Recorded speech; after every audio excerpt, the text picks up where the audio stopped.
Picture a world where games bled into reality, and every girl at school is already calling dibs on which genius to confess to. Because 100 years ago, monsters from actual video games broke through into the real world. Humanity had to start awakening combat powers just to stay alive. Grind monsters, switch classes, level up, or get permanently erased from existence. In a world like that, geniuses aren't just popular, they're humanity's entire lifeline. And this fool named Jang Lee, who transmigrated here 18 years ago, has been maxing every skill tree since he could walk. His stat sheet reads like a cheat code. Every single combat category rated excellent. Because the class you awaken into decides your whole life. Basic means you're NPC material, hidden means you're a walking cheat code. Even his teacher is staking his entire reputation on this kid, swearing the boy's potential has no ceiling. But here's the catch, when you're the genius everyone's watching, every insecure meathead within a mile radius crawls out to test you, starting with this walking gym membership named Yan Shu. Golden Domain Bloodline, daddy's a top-tier practitioner, but Jang Lee has been outranking him at every single turn. Our boy keeps it breezy though, says he hasn't even decided what class to aim for. So naturally Yan Shu grabs his collar and promises to humiliate him if he pulls anything weak. Jang Lee just goes, let go, and that stare alone is colder than anything Yan Shu could ever awaken. The meathead lets him walk,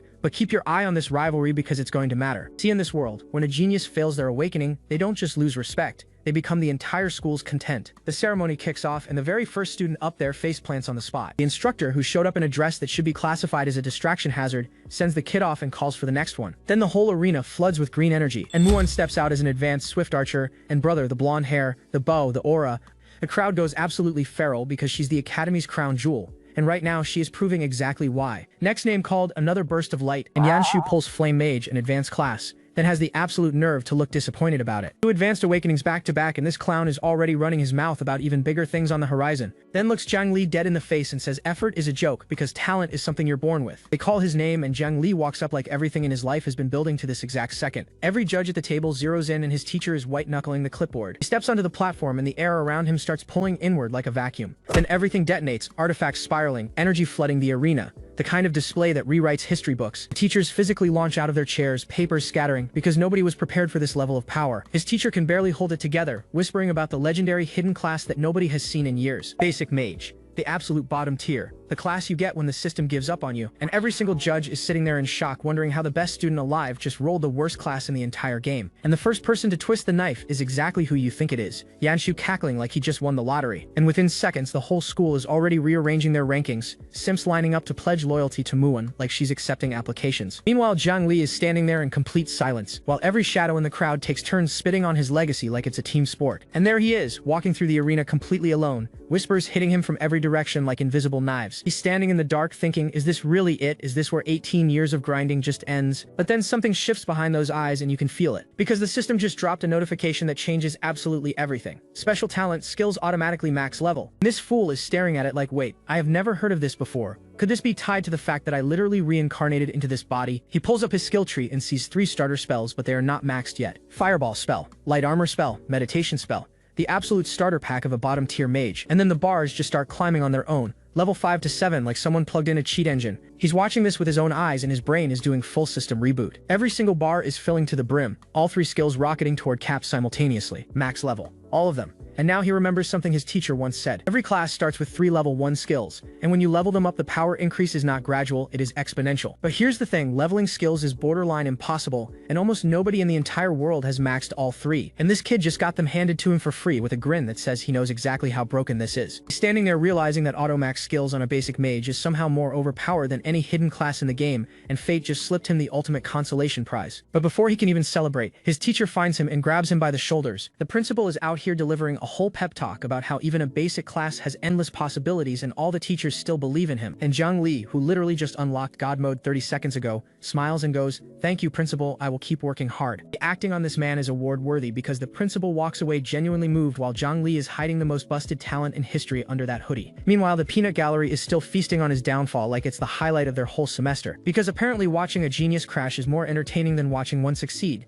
But Jang Lee is already thinking, go ahead, keep laughing. I am about to disappoint every single one of you. Now here's where it gets spicy because they move to the trial shooting range where practitioners test their freshly awakened skills. And guess who is already front and center showing off? Yanshu gathering a fireball so big it belongs on a movie poster. He sends it straight into the training dummy and the thing gets absolutely baptized in flames. His little fan club immediately starts gassing him up like he just single-handedly ended world hunger. But then this meathead spots Jang Lee walking by and you can literally see the bullying instinct activate in real time. He calls out, "Hey you, the ordinary mage with the energy of someone who peaked in middle school and never recovered. Then this absolute psycho launches a wall of fire just to get his attention while screaming that he's talking to him. Jang Lee barely turns around and just goes, "What?" Yanshu flexes next to his charred dummy and dares the so-called genius to show what a basic mage can do. Jang Lee waves him off and says, "Forget it. I do not need to practice because I am already skilled, and the confidence on this man is criminal." So Yanshu loses it, gets in his face, and starts screaming about daring to compete against an advanced flame mage. Then grabs him by the head and calls him a wimp, which for the record is the worst possible decision this fool could have made today. Because Jang Lee just decided to stop being polite and throws a fireball that sends this man into orbit. And Yanshu, who is currently medium rare, has the audacity to laugh and go, "A basic fireball?" Then the actual fireball arrives. And brother, this thing swallows the entire shooting range like a natural disaster. Yanshu and his little entourage are getting ragdolled through the dirt by a basic mage's starter spell, and the irony is delicious. The entire field detonates in a chain reaction that probably just registered on a seismograph somewhere. Every training dummy on the range gets reduced to scrap in the same blast, and those were built to take hits from advanced practitioners. Yanshu is standing there with his entire worldview crumbling because this was not supposed to be possible. And Jang Lee walks away from the inferno like nothing happened while Yanshu screams about how a basic mage should not be capable of this. But that is the coldest exit we have seen so far, and it is not even close. So this fool gets home and immediately starts doing the math on his mana pool because that nuke at the shooting range ate through half his reserves in one shot. And before he can even sit down, somebody hits him with the classic parent guilt trip of how dare you come home without calling first.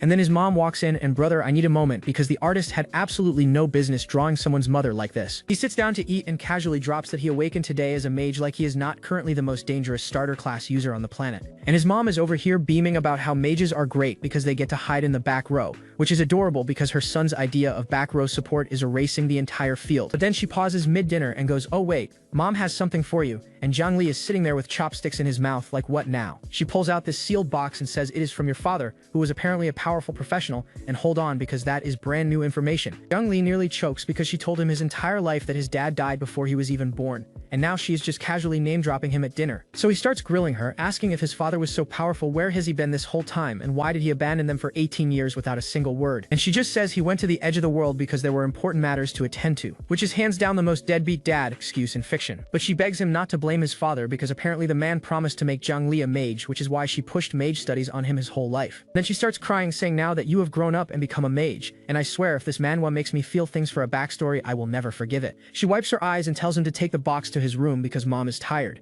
And Jang Lee just watches her walk away knowing she has been carrying this secret alone for years. So now he is standing in his bedroom staring at this mystery box from a father he never knew and trying to figure out what kind of man leaves his family a parting gift instead of staying. He cracks it open and golden light floods the entire room like he just unlocked a legendary chest in the final dungeon. His face goes pale because whatever is inside this box is way beyond anything a normal person should have access to. It is a profession change scroll that upgrades a mage into something called an arcanist, but the requirement is reaching gold level first, and this item might be the single most valuable thing we have seen in this entire manhwa. Jang Lee is sweating because a scroll that grants a special profession is basically a golden ticket to the top, and the only gate is hitting gold rank. Now here is how the ranking works in this world. Normal at the bottom, then iron, bronze, silver, gold, holy domain, and demigod at the peak, and his father was supposedly only gold level, but even that is elite. Jang Lee is thinking there is no way a gold level professional could get his hands on a scroll this rare. So either his mom lied about the rank or his father is something far scarier than she let on. So he slams his fist down and decides the plan is simple. Reach gold level before the professional trial that is happening in Jin City in 7 days because this fool does not believe in pacing himself. Next thing you know, he is out in the city heading toward the wilderness, and some armored clown is already talking trash about ignorant newbies rushing out to die. One of them even wonders if maybe he has some powerful hidden class, and honestly that guess is closer to the truth than they will ever know. But his buddy shuts that down real quick, saying look how skinny he is obviously just a regular mage, and right when they are done roasting him, a certain redhead enters the frame. She grabs him by the shoulder and goes, hey little brother, and when the camera pans up to the full reveal, I need everyone to understand that this woman was drawn with the explicit intent to end lives because Vivy is carrying a sword and enough raw presence to make me forget every character I have ever seen. But her two meathead teammates immediately start whining about how they cannot bring deadweight on their mission and call Jang Lee a burden to his face. Vivy snaps at them, asking why they have to be like this, and honestly she is defending a complete stranger while looking like that, which makes her genuinely dangerous to my decision making. But this idiot just smiles and says thanks for the offer, but he will be fine solo, which is either the most confident or the most suicidal thing a freshly awakened mage could say. Vivy is not having it because she chases after him yelling wait, and Jang Lee turns around with the energy of a man who genuinely does not understand he is being helped by a certified 10 out of 10. She hands him a mana potion and says, since you are also a mage, you will probably need this out there, and she is doing all of this out of pure kindness, which frankly I do not deserve to witness. Jang Lee takes the potion with a big goofy grin and says thanks, completely oblivious to the fact that he just soft rejected the best thing that has happened to him all day.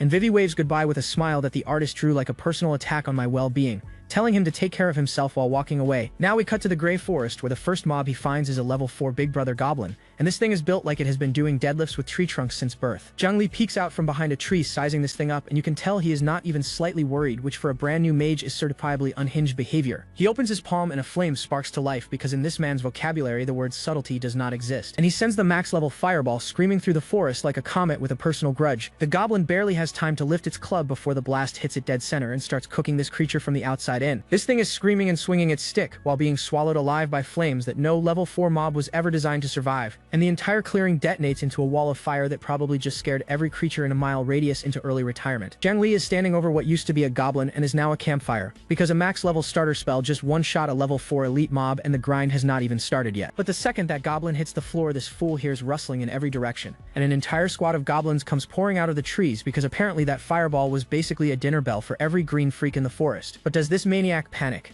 No. He goes, "Perfect. Saves me from hunting them down one at a time." One of the bigger goblins charges straight at him screaming bloody murder, so Jang Lee throws up a light armor spell, and the goblin's blade bounces off that golden shield like a Nerf sword hitting a brick wall. They keep swinging and slashing, and not a single hit even scratches the surface because a max level defense spell on a level 1 mob fight is genuinely unfair. And then this fool just grins, flicks his wrist, and goes, "Fireball is back off cooldown." He slams the fireball straight into the ground like he is trying to send these goblins to the Shadow Realm Express, and the entire pack gets barbecued in one shot because Jang Lee does not believe in proportional responses. Level 2. He even admits it himself, this is like dropping a nuke on an ant farm, but the experience points are barely worth the mana he just spent. So he pushes deeper into the forest looking for more victims, and something very large is watching him from above. But Jang Lee is fully locked in right now, sparking up another flame going no matter how many show up, the result is always the same. He snaps his fingers to launch, and then freezes mid-motion because something just went very, very wrong. This genius checks his mana bar, and it is completely empty after just 2 fireballs and 1 shield, which means his max level spells are chugging mana like a frat boy at an open bar. Luckily the shield still has some juice left, so he figures he will just beat these goblins by hand and meditate to refill later. So this absolute lunatic picks up a random log off the ground and tells the goblins they cannot break his armor anyway. Then he grips that stick with a grin that has no business being on a mage's face and goes, "Alright boys, let us play." He leaps onto a pile of goblins swinging a tree branch like a baseball bat, talking about "let me show you the power of a melee mage," and cracks a goblin across the skull with the full confidence of a man who has never heard of the word restraint. Except the damage number that pops up is a pathetic -10, and the reality of being a mage with a stick finally hits him harder than he hit that goblin. Does he care? Not even slightly, because 10 damage per hit still adds up when the enemy literally cannot scratch you back. And after what must have been the most tedious grinding session in history, this clown finally wears them all down and hits level 3 looking like he just ran a marathon with a tree trunk. Now he sits down and does the math because he only has 1 damage spell,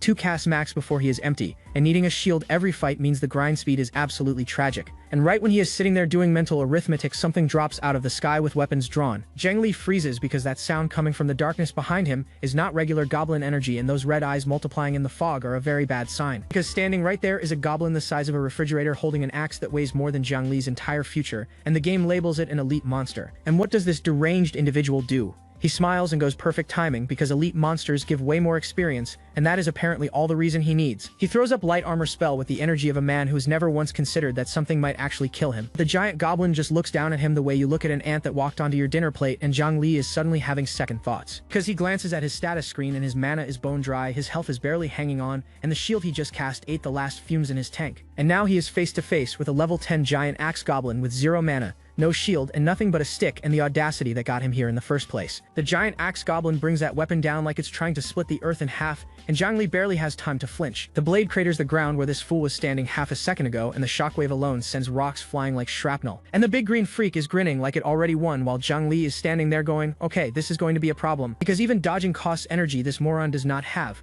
And the next swing clips him hard enough to rattle his skeleton. And just when he thinks the boss fight is bad enough, a regular goblin leaps at him from behind because he completely forgot about the ads. Now the whole pack is ganging up on him, and this clown has the nerve to yell about being bullied just because he has no mana left. But instead of panicking like a normal person, he starts running combat math in his head and lands on 3 options. First being find time to meditate and refill the tank. Except the goblins are not exactly offering him a spa break because another one is already midair coming for his throat. He scrambles away, realizing option 1 is completely off the table because there is literally no chance to sit still when everything wants to eat you. Option 2, use his one and only mana potion, except it barely restores a third of his bar, which means 1 fireball at best and 0 room for error. Option 3 is the one that makes the most sense. Retreat, recover, and come back to fight another day like someone with functioning brain cells. But this maniac looks at the smartest option available and goes, "Running away is not really my style," while the giant goblin is literally chasing him through the trees. His reasoning? If he waits 24 hours for natural mana regen, someone else might steal his elite mob, and he would rather die than let that experience go to waste. So this degenerate gamer chugs the mana potion mid-combat like a speedrunner on his final attempt, and his MP bar starts crawling back to life. But the giant axe goblin is not about to let him power up in peace and catches him with a hit that sends the empty potion bottle flying.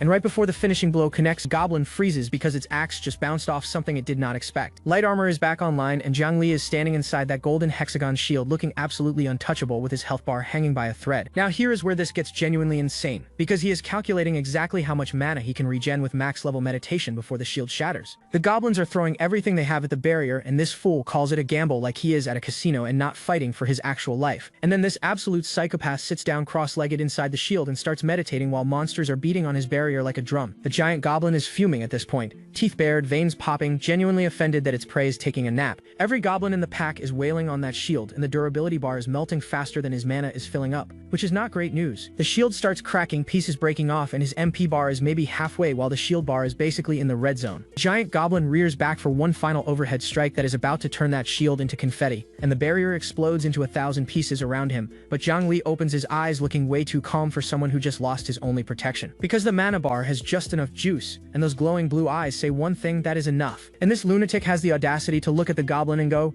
getting tired like he was not the one meditating inside a crumbling fishbowl 2 seconds ago. Now it is my turn, he says while charging up a fireball that has no business looking that massive for a guy who nearly died 6 times tonight. He launches that thing point blank like he is trying to file the goblin's insurance claim personally. The fireball connects right on the weak point, turning the giant goblin into the world's ugliest barbecue. The explosion swallows every goblin in the vicinity because collateral damage is just a feature of Jang Lee's combat style at this point. The system pops up a critical hit notification, and this fool is standing in the middle of a burning forest gasping for air like he just ran a triathlon. He wipes his mouth, singed from head to toe, and just goes, "That was close," which might be the biggest understatement in this entire manhwa. But the reward screen hits, and this idiot just jumped 4 levels in one fight, going straight to level 7 off a single elite mob kill. So naturally, the first thing he does is walk over to the smoldering corpse to check for loot because priorities never change with this man. 2 pieces of black iron equipment drop, some gloves and boots, but he immediately starts complaining that his build is still a coin flip between one-shotting or getting one shot. Then he looks at the gear, calls it ugly to its face, and decides to just sell it later because this man has standards even while covered in goblin ash. He runs the numbers again and realizes even at level 7 he still cannot cast 3 fireballs, and grinding small mobs all day is garbage compared to farming elites. So he stands there by the campfire wishing out loud for some kind of cheap wide-range spell that does not drain his entire mana bar in 2 shots. And right on cue, something in the loot pile catches his eye, a skill book, an actual skill book just sitting there like the universe heard his wish and delivered it same-day shipping. This fool's eyes turn into literal stars because not only is it learnable, even novice classes can use it, which means his broke mage build just got a care package. He cracks the book open and electricity starts arcing off the pages before he even reads the first word. Lightning erupts from the book and floods into him like the skill is speedrunning the installation process directly into his brain. Arc lightning, area of effect, chain jumps between targets, half-second cast time paralysis effect, and here is the kicker: it costs basically 0 mana at max level. Jang Lee is grinning like a kid on Christmas morning because it scales with his level and has crowd control built in,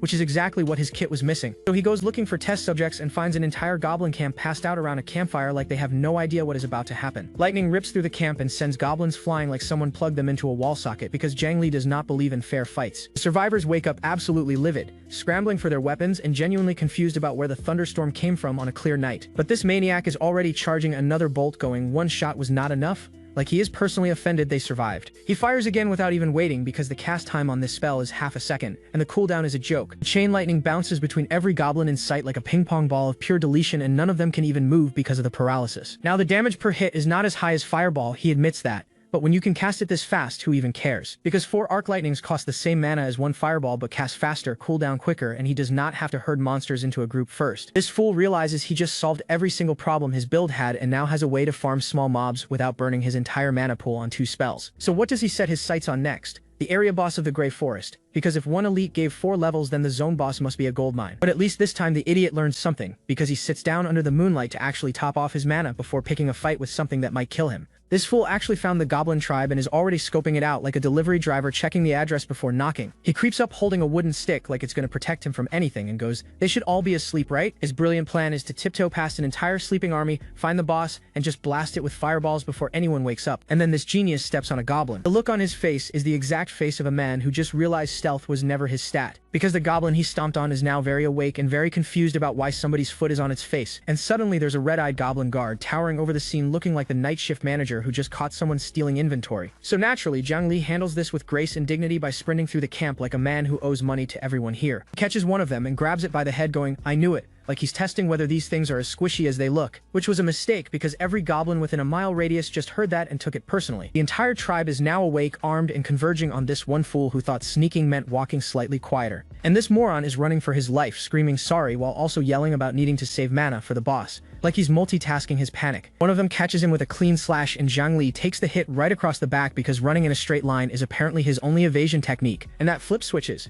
He stops running, charges lightning in his palm and goes, "So you want to fight?" like he was not just apologizing 5 seconds ago. He unleashes the arc lightning and the entire forest lights up blue because Jang Lee does not do warning shots. The lightning chains through every goblin in range and their HP bars are evaporating like they owe the electric company. He does not even let up, firing another round immediately because the cooldown on this skill is genuinely offensive to game balance. He's standing in the middle of a graveyard of fried goblins going, "What's with you guys picking on me?" like he's the victim here. But then he looks around at the twitching corpses and realizes the area boss is nowhere to be found. And that is when the ground starts shaking like something under this forest just woke up extremely angry. A shadow the size of a building rises behind him and Jang Lee whispers, "Earthquake." Brother, that is not an earthquake. That is the area boss standing directly behind him with glowing eyes and the kind of energy that says your mana pool means nothing to me. Now here is where things get interesting because we cut to a completely separate group of clowns wandering the forest talking about how practicing out here at night is a death wish. And the leader of this crew is Yan Quan, cousin of Yan Shu, who came out here specifically to jump Jang Lee in the woods because nepotism runs deep in this family tree. Even his own lackey is side-eyeing this plan, asking if Jang Lee is actually stupid enough to still be in the forest this late.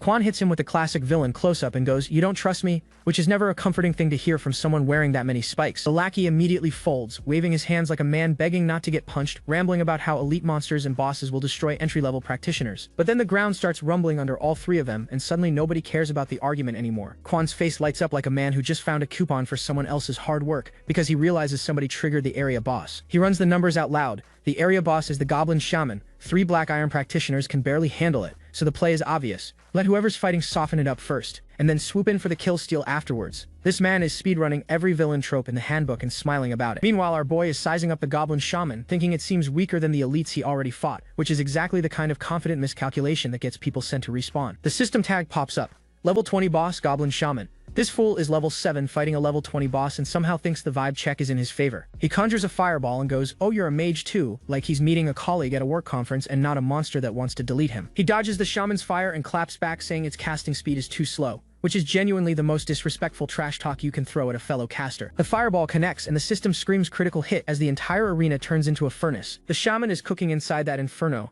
and for a second, it actually looks like Jang Lee might just one-shot his own boss at level 7. But then something launches out of the flames at full speed, because bosses do not just lay down and accept fireballs gracefully. Jang Lee throws up his guard and goes, "I knew it wouldn't be that simple, because nothing ever is with this man's luck." A level 5 ice arrow punches through his barrier like it was made of paper, and his HP tanks so hard the warning screen has a warning screen. The shaman is glaring through the residual flames with those red eyes like you thought fire was going to work on me, and it brought backup. 2 goblin priests flanking their boss like bodyguards at a VIP section nobody asked to enter. The shaman chases him through the trees and Jang Lee is running again because his entire combat strategy alternates between aggression and fleeing for his life. Now here is where it gets scary because the shaman starts forming ice crystals the size of daggers with 0 effort, and fires off a crescent of ice magic that carves through the forest like it's trying to renovate the entire landscape. Jang Lee is pressed against a tree doing real-time analysis, figuring out the shaman's cloak has magic resistance, which means his fire damage was getting nerfed the whole time. He checks his stats and the news is brutal.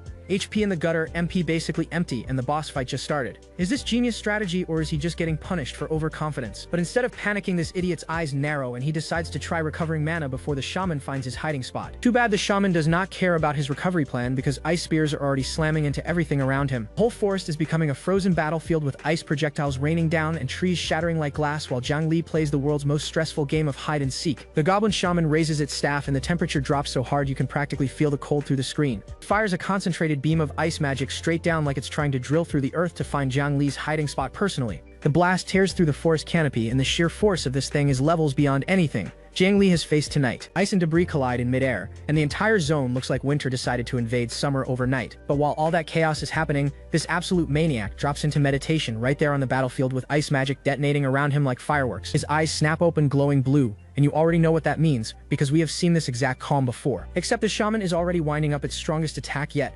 cackling like it found the funniest joke in the forest, and a wall of ice magic the size of a tidal wave is now headed directly at Jang Lee while he's still sitting there going, "This is bad," which might genuinely be the last thing this idiot ever says. So remember where we left off? Jang Lee sitting in meditation while a frozen apocalypse barrels toward him like a delivery with no tracking number? Well, this fool survived barely, but his stat screen is looking like a bank account on the 30th because his mana is too low to even cast a fireball. So instead of fire, he switches to lightning and goes, "This is all I got right now," like a man paying rent with loose change. And the shaman eats every single volt of it, screaming like it just stepped on a wet floor with socks on. The electricity locks up the shaman's entire body and drops it to its knees like a puppet that just got its strings cut. And now the shaman is looking up at Jang Lee's silhouette like it just realized this fight stopped being funny 3 panels ago. Because Jang Lee just figured out that his max level lightning can paralyze the shaman mid-cast, which means no more ice magic. And this maniac immediately rockets forward thinking, "This is my opening," with zero hesitation and maximum audacity. He rips the shaman's enchanted robe clean off its body like he's collecting taxes and goes, "Without this you can't resist my spells anymore, right?" This absolute menace is grinning ear to ear holding the shaman's own gear and thinking,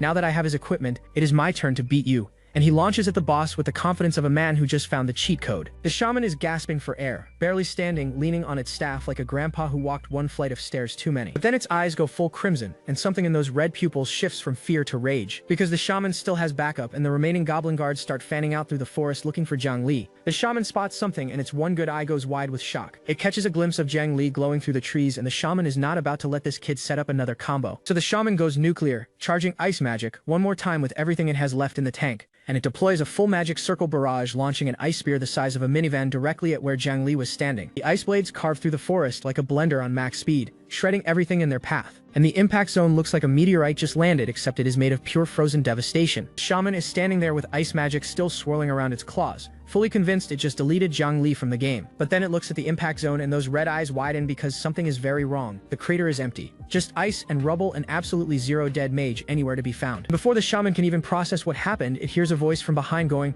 "Where are you looking?" Because Jang Lee is already airborne behind it with a fireball charged and a grin that says you are finished, and he is not wrong. The shaman whips around just in time to see a fireball coming for its face at point-blank range, and there is not a single thing it can do about it. It throws up a goblin defense spell in pure desperation, but remember, Jang Lee already stole the fire resistance cloak, and the barrier shatters like cheap glass as the fire burns straight through it without even slowing down. Critical hit confirmed. The system tags the weak point and the shaman gets cooked inside its own arena like a Thanksgiving turkey nobody ordered. Jang Lee breaks it down standing over the charged shaman. His fireball is maxed out, and without fire resistance, no amount of defense saves you. And then this fool drops the coldest line of the entire fight, standing over the boss with a stick saying, "You are so unlucky to have met me today," and brings the weapon down for the finishing blow. That is the most disrespectful execution in this entire manhwa, and honestly it deserves an award. The system goes absolutely insane. 3 levels gained, current level 10. This man just went from underdog to boss killer in one night. And the loot drops are glowing like Christmas morning because the shaman's staff and a skill book are just sitting there waiting for him. He checks the robe he stole and realizes it was a fire resistance robe all along,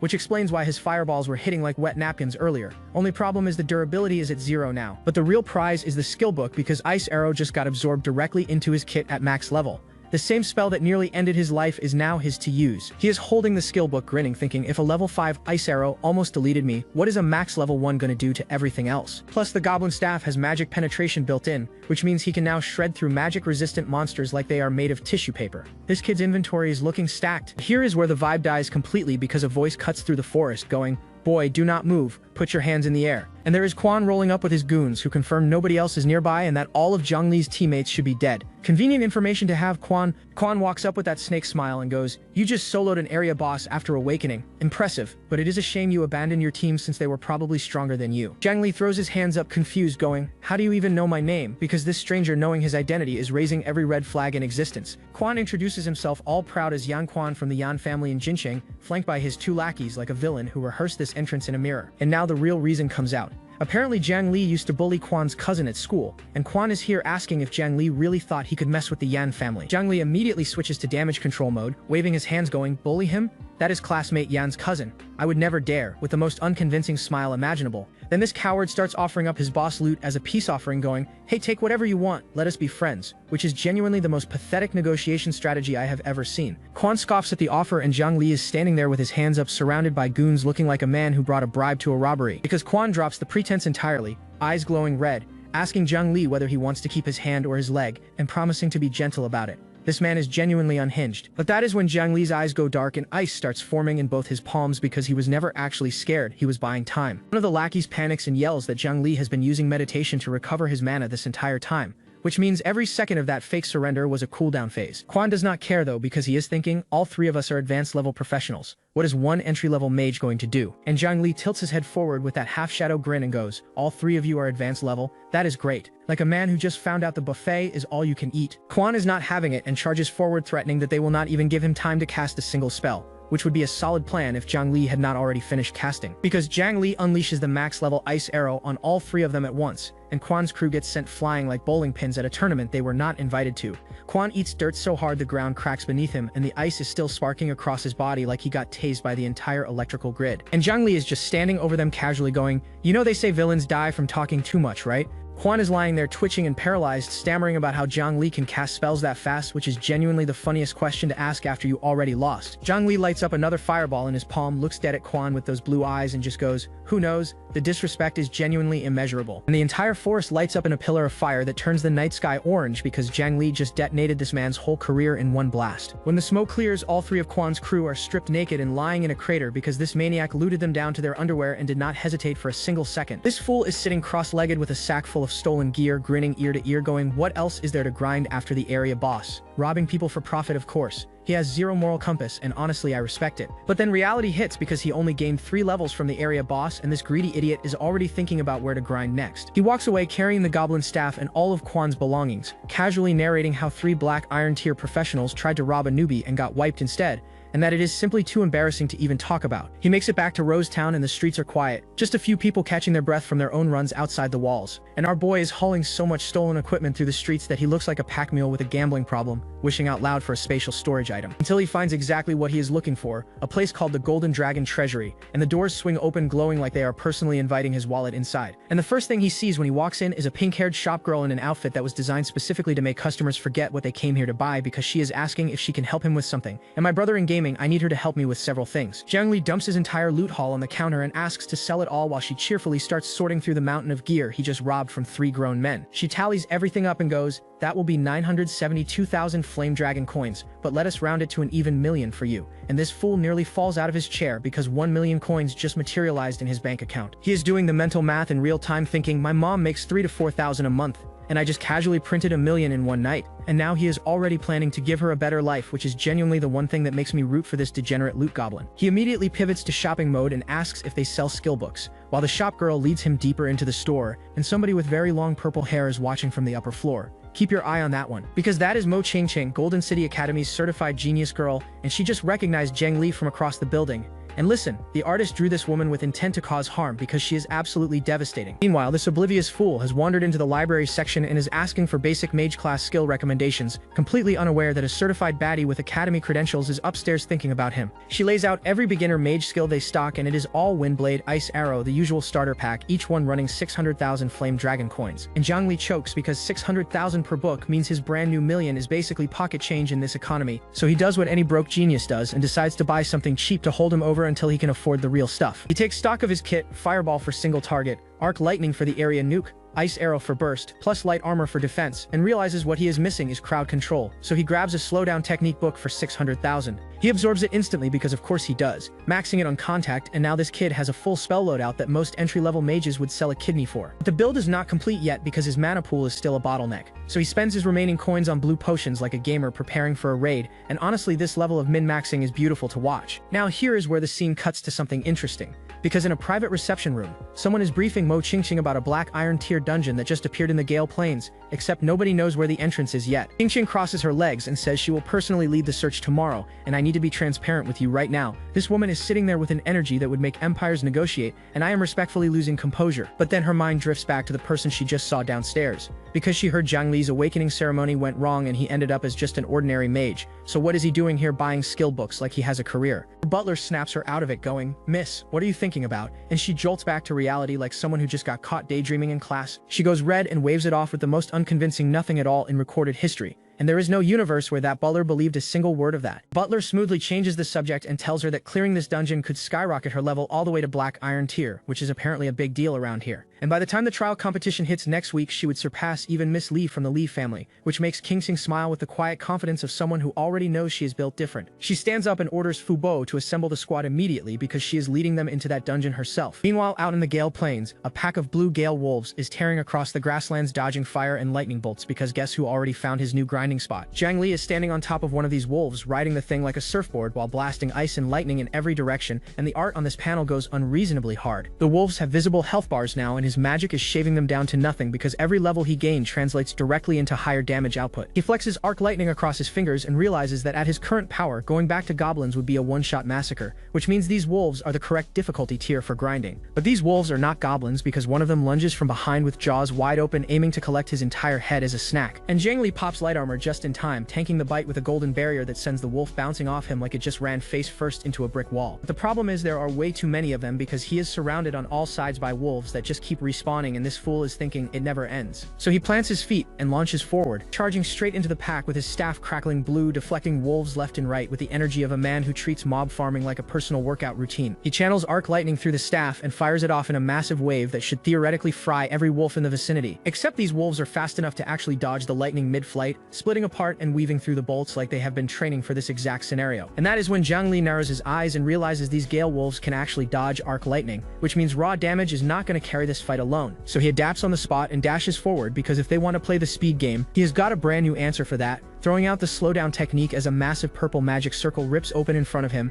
and this is exactly why he bought it. The wolves hit the binding circles and instantly lock up like someone hit the pause button on their entire existence, trapped in place with purple energy coiling around their legs. He stands there analyzing his new toy, fast cast speed, no visible projectile so it cannot be dodged, but the catch is it only targets one enemy at a time, which means triple casting it on 3 wolves burns a lot of mana. So now it becomes a race, kill the slowed wolves before the free ones close the gap, and he starts charging lightning in his palms like a man with a very tight schedule. After clearing the pack, he immediately chugs a blue mana potion, because the sustain game is real, and those supplies from the Golden Dragon Treasury are already paying dividends. He is leaning against a boulder at level 11 now, grinding efficiency through the roof, grinning about how smart yesterday's shopping trip was, and I will give this moron credit where it is due because his resource management is actually elite. But then his expression shifts because something just stepped into his detection range that is way bigger than a regular wolf. And standing in front of him is a level 20 Bloodline wolf, surrounded by its pack, glowing red like it was personally sent here to remind him that the Gale Plains do not play fair, and this is about to be a very different kind of fight. So this Bloodline wolf is built like a natural disaster with teeth, and Jang Lee is cowering behind a boulder like a man who just realized his health insurance does not cover this. Because the thing explodes with Bloodline energy so violent it rewrites the color palette of the entire battlefield, and suddenly everything is lightning and raw power. But does this fool back off? Of course not. He launches himself off the cliffside with fire blazing and goes,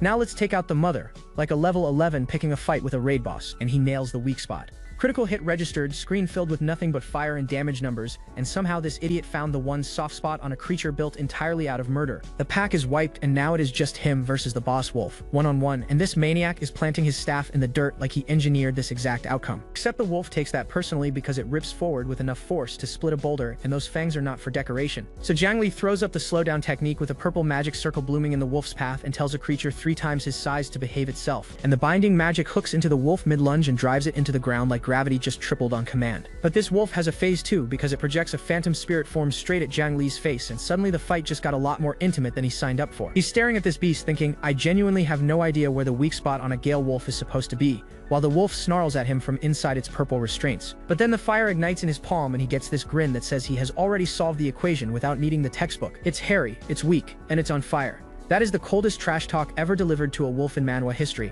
and he means every syllable. And the wolf is stuck in the binding circle staring at that fireball with the most personally offended expression a monster has ever produced, like fire is beneath its dignity. Too bad. He drops the fire anyway, and the system confirms another critical hit as the entire arena gets turned into a cremation chamber. 2 levels from 1 kill. Level 13.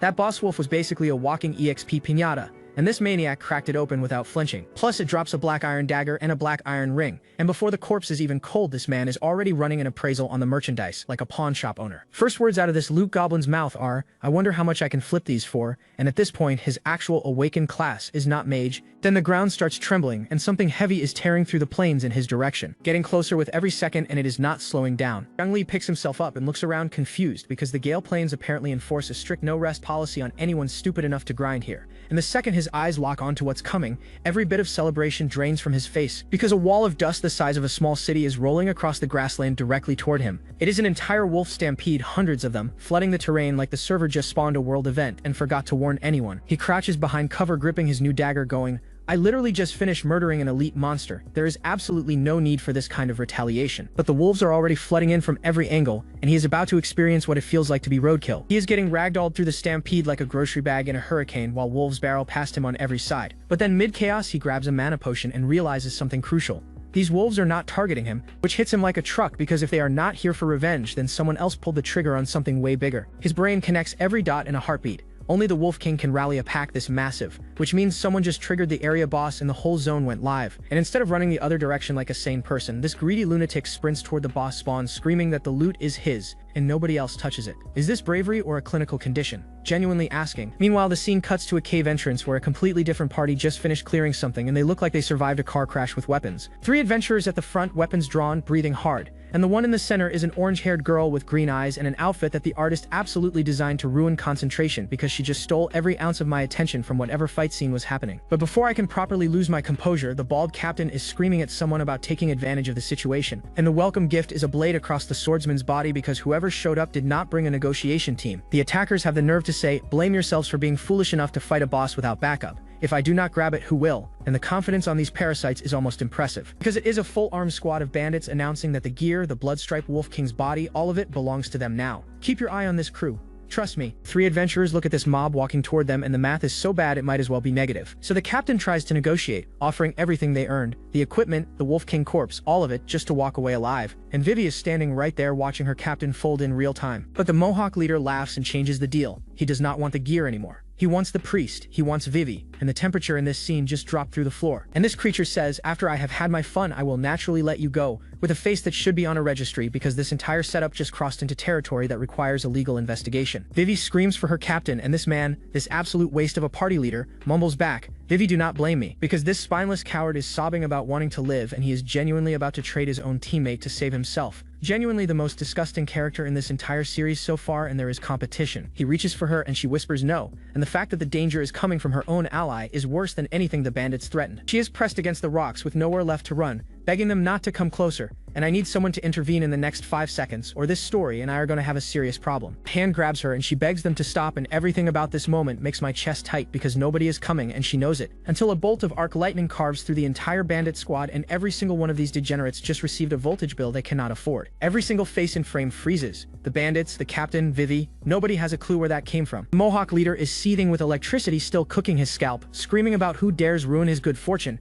and this predator genuinely believes he is the one being wronged right now. He slashes through the smoke and sends his remaining goons forward, demanding whoever did this to show their face. Big talk for a man who is just bullying civilians. And stepping out of the firelight with a grin that belongs on a most wanted poster is Jang Lee, casually pointing out that it is not even sundown and they are already committing felonies. The full reveal is him standing wreathed in fire with his skull-tipped staff, asking them if they are really this dedicated to being garbage. And this entrance right here is the hardest thing this series has produced so far. One of the bandits immediately rushes him with a massive overhead swing, and Jang Lee catches the weapon like someone tossed him a drink. He looks the attacker dead in the eyes and goes, "I was not finished talking," and detonates a fireball so massive it sends the man and 3 of his friends into the stratosphere, because nobody interrupts a monologue in progress. The bandit leader who was talking all that noise is now on the ground begging for his life, and Vivy is standing right there watching a complete stranger dismantle her entire nightmare in under a minute. And then she looks up at her rescuer with tears still in her eyes and whispers, "Is it you?" Which means this girl already knows exactly who Jang Lee is, and we just stumbled into a history lesson nobody warned us about. And Mohawk over here is finally doing math for the first time in his life, because half his squad just got erased in a single rotation,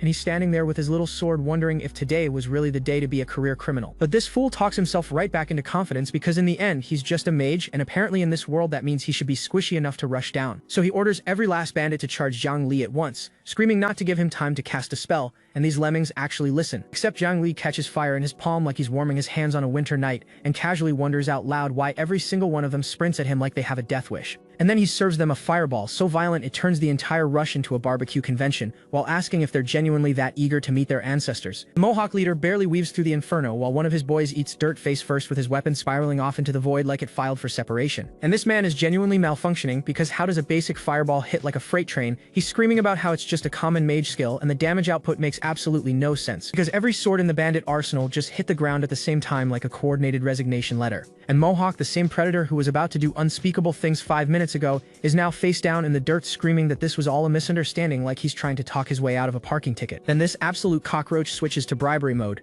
begging Jang Lee to just take Vivy and leave while dropping intel that the Bloodrune Wolf King is deeper in the cave. Jang Lee is done negotiating because he conjures an ice arrow with enough killing intent to freeze the conversation permanently, telling them since they chose violence they better be ready to receive it back. And that ice lance carves through Mohawk's body like a receipt being printed for every terrible thing he's ever done. This fool is spitting blood and still has the nerve to threaten that the Bloodwolf mercenaries will come for revenge, which is genuinely impressive commitment to being wrong about everything. Meanwhile, Jang Lee is sitting cross-legged in a field of unconscious bodies, checking his skill cooldowns like he's reviewing a grocery list, realizing that his level up just massively expanded his spell rotation. And then Vivy walks up to thank him, and I need everyone to understand that the artist chose this exact angle on purpose because she is absolutely devastating from every conceivable direction. She hits him with this smile that could cure diseases and says she didn't expect him to be that strong, that she was worried about him, and my man Jang Lee has no idea the kind of premium quality affection he's receiving right now. And this dense, emotionally bankrupt fool tells her it's nothing, because she saved him before. So now they're even, like he's settling a tab instead of having a moment with the prettiest girl in the entire zone. Then without missing a beat, this lunatic casually invites her to go fight the Wolf King boss with him like he's asking if she wants to grab lunch. And the absolute audacity of this man never fails to impress me. Vivy is internally processing the fact that this maniac just dismantled an entire mercenary squad and is now speed-walking toward a boss fight like he has a coupon about to expire, and honestly, her face says everything mine can't. And then the camera gives us this close-up of her face, with those emerald eyes, and she's wondering if he's hiding some kind of secret class because there's no way someone this young should be this busted. And respectfully, I have also lost my entire train of thought looking at this panel. They step inside the cave, and there it is, the Bloodrune Wolf King, a level 25 boss sprawled across the cavern floor like a nightmare that pays rent in this darkness. Now here's the math that should concern everyone. Jang Lee is level 20 and just hit Black Iron rank, and this oversized dog is sitting 5 entire levels above him with a boss multiplier on top of that. Vivy voices what every rational person is thinking and asks if 2 people can actually kill this thing, which is the most reasonable question anyone has asked in this entire series. But Jang Lee's answer to impossible odds is always the same. We won't know until we try, and he opens with a fire lance straight at the Wolf King's face because subtlety was never in this boy's vocabulary. The explosion fills the entire cavern with heat, and for half a second it looks like maybe this fight will be easier than expected. Except the system gives him nothing. No critical hit, no weakness indicator, which means fire against this thing is about as effective as throwing a warm towel at a tank. And the Wolf King takes that fireball personally because it erupts through the flames screaming about intruders meeting their end. And this thing can talk, which somehow makes it 10 times more terrifying. Jang Lee is standing below this building-sized monstrosity, genuinely shocked that a boss mob has enough intelligence to form full sentences, but his brain catches up fast. Fire is not the answer here, however the Wolf King doesn't have magic resistance either, which means this fight just became a different kind of puzzle. So he switches the entire game plan on the fly and casts a slow spell that wraps the Wolf King in purple chains of energy because if you can't burn it, you control it. The debuff connects and the Wolf King is visibly lagging, purple energy binding its movements while blood sprays from the accumulated damage, and for the first time this monster looks like it can actually be brought down. But a slowed boss is still a boss because this thing rips through the debuff and charges with enough force to crack the cavern walls, while Jang Lee barely gets his light armor shield up in time, and the collision nearly empties his entire health bar in one shot, the shield cracking like cheap glass, and the danger warning is flashing because this is no longer a fun experiment. Jang Lee is scrambling backwards, realizing his shield almost shattered from a single hit, and even with the slow spell active this thing moves like it skipped the nerf entirely. The 5-level gap is not a joke. So he shifts to ice, channeling a frost arrow onto his staff that crystallizes the air around him because if brute force won't end this, then precision has to. And this is where Vivy earns her spot on the team because she throws a magic amplification buff on him that doubles his offensive output, and having a support class that looks like that is genuinely the greatest party composition in gaming history. The buff hits Jang Lee like a performance-enhancing patch from the developers themselves, golden aura merging with ice energy, and this man just got upgraded mid-combat in the most satisfying way possible. Except the Wolf King reads the trajectory like it's been fighting mages its whole career and sidesteps the enhanced ice arrow completely while Vivy watches in horror because that was their biggest play. But Jang Lee is already grinning because that miss was the entire plan, frost gathering in his fingers as he whispers that he knew it would dodge, and this calculating little psychopath just baited a level 25 boss into a trap. Because the real attack slams into the Wolf King's weak point with a critical hit notification, and Jang Lee delivers the coldest one-liner of the fight, saying he learned this bait technique from bosses exactly like this one. Turns out this genius mapped the wolf type weak spot from all his previous fights. The vulnerability sits right at the waist, and Vivy is standing behind him looking at this fraud of a mage like he just solved a puzzle she's been stuck on for weeks. The Wolf King is staggering now, red energy pulsing through every vein, breathing heavy with hatred, and something about that posture tells me this fight is about to shift gears in the worst possible direction, because this overgrown mutt throws its head back and howls with enough force to shake the entire cavern, and if you've played any game ever, you know exactly what that animation means. Vivy screams for Jang Lee to watch out, because the boss just triggered its Berserk phase and the entire cave floods with red energy, which is the universal sign for your difficulty setting just jumped 3 tiers. And here's where it gets genuinely ugly, because the Wolf King didn't just power up, it called for backup, and an entire pack of Bloodwolves materializes from the ground like the raid boss just opened the floodgates. Jang Lee immediately recognizes these wolves as the same ones that stampeded past him earlier, which means the Wolf King was the one pulling their strings this entire time, and he just walked into the Puppet Master's living room. The Wolf King stands behind its army with the smegest energy a monster has ever produced, because this boss doesn't just fight, it commands an entire ecosystem of violence. But Vivy steps up behind him, casting mana regeneration and slow debuffs on the incoming horde, and the way she operates as his support is genuinely making this the most synergized 2-person raid I've ever witnessed. Jang Lee faces down the Wolf King and its entire pack surrounding him on a blood-red magic circle, and this shot right here might be the most suicidally brave thing he's done so far, which is saying an extraordinary amount. Then he detonates the whole pack in one rotation of fire spells, and experience notifications start raining down like confetti at a graduation party he threw for himself. This man is farming the ad spawns like their bonus content and realizes the cave's tight walls mean every spell connects with maximum value, turning the Wolf King's own reinforcement strategy into a free experience buffet. And then the real galaxy brain moment hits him.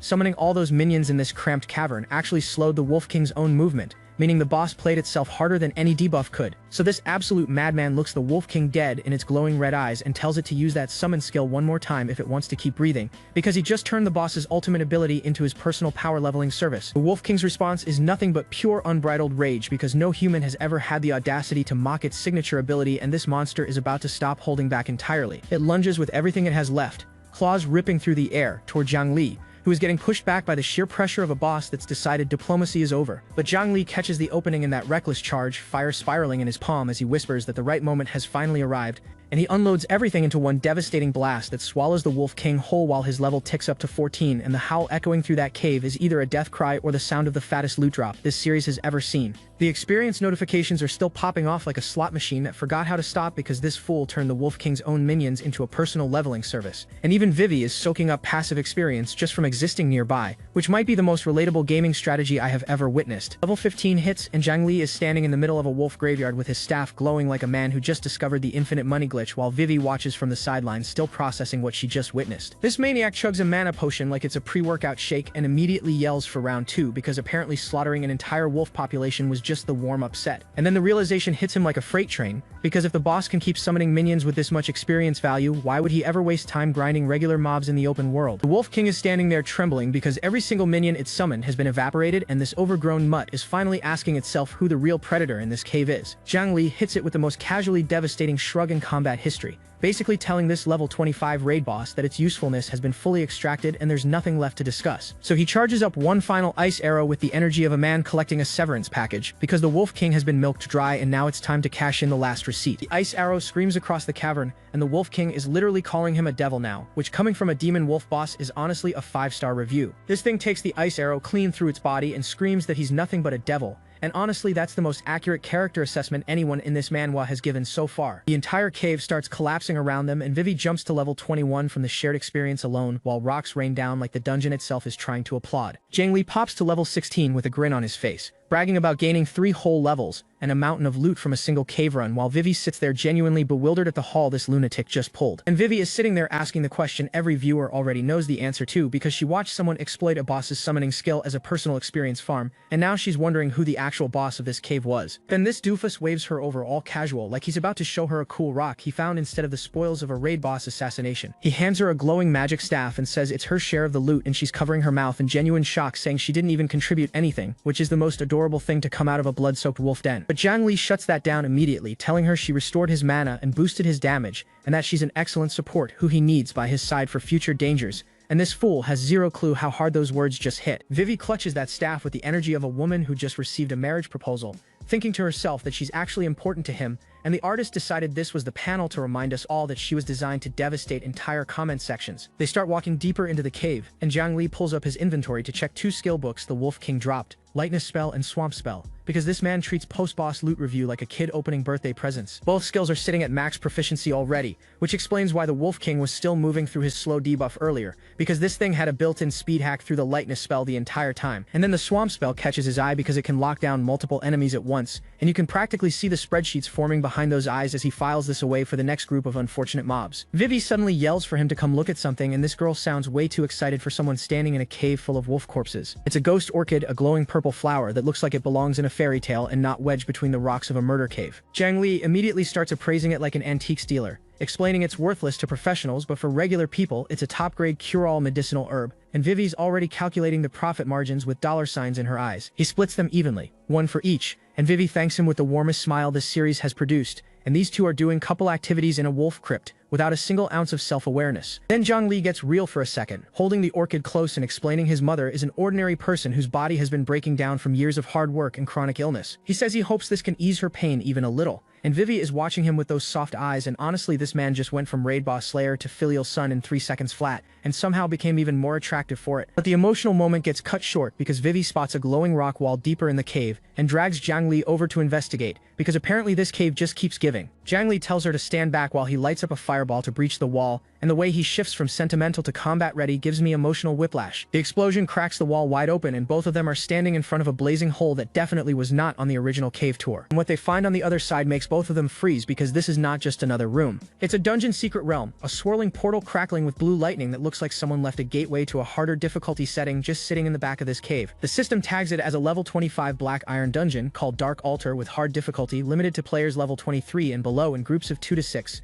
And this idiot is already doing the mental math on whether he can solo it at level 16. Vivy, being the only person with functioning survival instincts, suggests they go back and prepare first since they literally just fought a boss. But Jang Lee immediately shoots that down with the confidence of a man who treats danger like a buffet. He tells her she can leave if she wants, but if she follows him in there, he'll protect her. And that line delivery would make any woman in a 100-mile radius reconsider their life choices. Vivy hits him with the most radiant face this manhwa has ever produced, glowing like the sun itself endorsed their party composition, and says that's good to hear with the voice of a woman who would follow this fool into actual hell. She pumps her fist and declares she'll buy him time if danger comes, and the artist chose this exact moment to draw her in an outfit that makes it physically impossible to focus on the dialogue, which I fully resent and appreciate simultaneously. They step through the portal and land in a dark forest with the system telling them to stop a dark mage named Gurubi from completing a ritual, which sounds exactly like the kind of quest that gets parties wiped at 3 in the morning. But Jang Lee hears dark mage and his brain immediately translates that to mage equipment drops, and you can see the greed light up behind his pupils like a search engine indexing loot tables. This maniac immediately takes off sprinting into the dungeon, yelling about how excited he is while Vivy chases after him, begging him to slow down, and this is the most unhinged duo to ever enter a hard mode dungeon. Then suddenly his expression snaps serious and he grabs Vivy by the wrist, pulling her behind a tree and whispering to hide, and the speed at which he switched from giddy child to tactical operative is genuinely concerning. Vivy is pressed up against the tree, confused about what's happening, while Jang Lee peers around it with the intensity of someone who just spotted something they really did not want to run into unprepared. And what he spotted is a level 20 skeleton knight riding a ghost horse made of blue fire, and this single regular mob looks like it should be the final boss of a different, easier manhwa. Jang Lee immediately notices that even the basic trash mobs in here are level 20, and starts recalculating his life decisions while crouching behind a tree with a girl who trusts him way more than she should. But there's not just one of them, there's a whole patrol of skeleton knights and shadow warriors, and instead of running, this clown is salivating over the rewards this dungeon must offer because his risk assessment capabilities are permanently offline. Except the stealth phase lasts about 4 seconds because both of them get spotted, and the look on their faces says the hiding plan just went catastrophically wrong. The skeleton knights come charging in, screaming about spies and swinging weapons with the hospitality of a home security system set to lethal, and Jang Lee barely gets into a fighting stance in time. Lucky for him, these bone soldiers fight like NPCs on their first day of training because they telegraph every attack, and if they had even a fraction more intelligence, this fight would have ended before it started. So this is the moment he decides to test drive the swamp spell from the Wolf King's loot, slamming his staff into the ground and painting the entire battlefield green, because why read the manual when you can field test during live combat? And the skeleton knight's horse sinks straight into the muck like it's quicksand with a grudge, bones rattling as both rider and mount get completely immobilized mid-charge. Now here's where this fool gets creative, because he follows the swamp with a fully charged fireball in his palm, and the look on his face says these trapped skeletons are about to learn what happens when crowd control meets area damage. The The fire detonates across the swamp zone and bones scatter in every direction like someone threw a grenade into a Halloween store. The fully upgraded swamp spell covers a massive 30-meter radius, which means this one ability just turned Jang Lee from a single-target assassin into a walking war crime against anything with legs. He stands over the sinking skeletons casually noting that he never has to fight one-on-one again, and the bony fingers clawing out of the swamp beneath him make this the most disrespectful victory pose in the series so far. Then they both hear something deeper in the forest, and Vivy asks if someone else could be fighting a boss in here because there's no way they're the only two crazy enough to enter this dungeon. Jang Lee puts it together instantly, figures other intruders must have triggered the dark mage early, and tells Vivy to wait here while he goes to investigate alone because this man's solo mission addiction is clinically diagnosable. What he finds is a full party of armored knights getting absolutely destroyed by skeleton mobs, and their tank is screaming for someone to use a teleportation scroll because this group is seconds away from a total wipe. And right in the middle of this disaster is a purple-haired woman who just walked into my life and immediately rearranged every priority I've ever had. Because she is built like the character designer's personal magnum opus, Skeleton Knight crashes down on the bodyguard with the force of a freight train made of bones, and he barely gets his shield up before getting hammered into the dirt. Another skeleton charges in for the finishing blow, and the bodyguard's eyes go wide because his shield arm is done and there's nobody left between this bone cavalry and a very bad outcome. But Jang Lee slides in with the light armor spell and intercepts the killing blow like he's been saving this entrance for maximum dramatic impact, which, knowing this show-off, he absolutely was. The purple-haired goddess turns around and the name that comes out of her mouth is Jang Lee, and the shock on her face tells me she already knows this fool from somewhere, and their history just became the most interesting subplot in this dungeon. The lead knight recognizes him too, calling out Jang Lee from the academy with the tone of someone who cannot believe the weakest kid in class just body-blocked a level 20 skeleton. And then he remembers that Jang Lee literally just awakened a few days ago, which means this knight is doing the math on how a brand new professional is standing in a hard mode dungeon blocking attacks that nearly killed him. The knight steps up and tells Jang Lee these monsters are beyond beginner abilities and they can't waste time babysitting him, which is the single most confidently wrong thing anyone has said while actively being rescued. Jang Lee thanks them for the concern with a smirk that could melt steel because he's about to embarrass every professional in this clearing and he already knows it. Tells them not to trouble themselves and unleashes a firestorm that swallows every skeleton in the vicinity like the entire forest just received a deletion notice. The skeleton cavalry charges through the flames anyway because the undead don't know when to quit, but they're running directly into a wall of fire that turns bone to ash on contact. Experience plus 40 per kill, stacking 4 deep in a single rotation, and this man just collected more experience in 5 seconds than these elite knights earned in their entire dungeon run. He scratches his head with the most unbothered expression imaginable, says done, and the system announces level 17 like it's reading a receipt at the checkout counter of absolute dominance. The knight who just told him to leave is standing there with his jaw somewhere near his ankles, stammering about how he defeated all of them with a single move,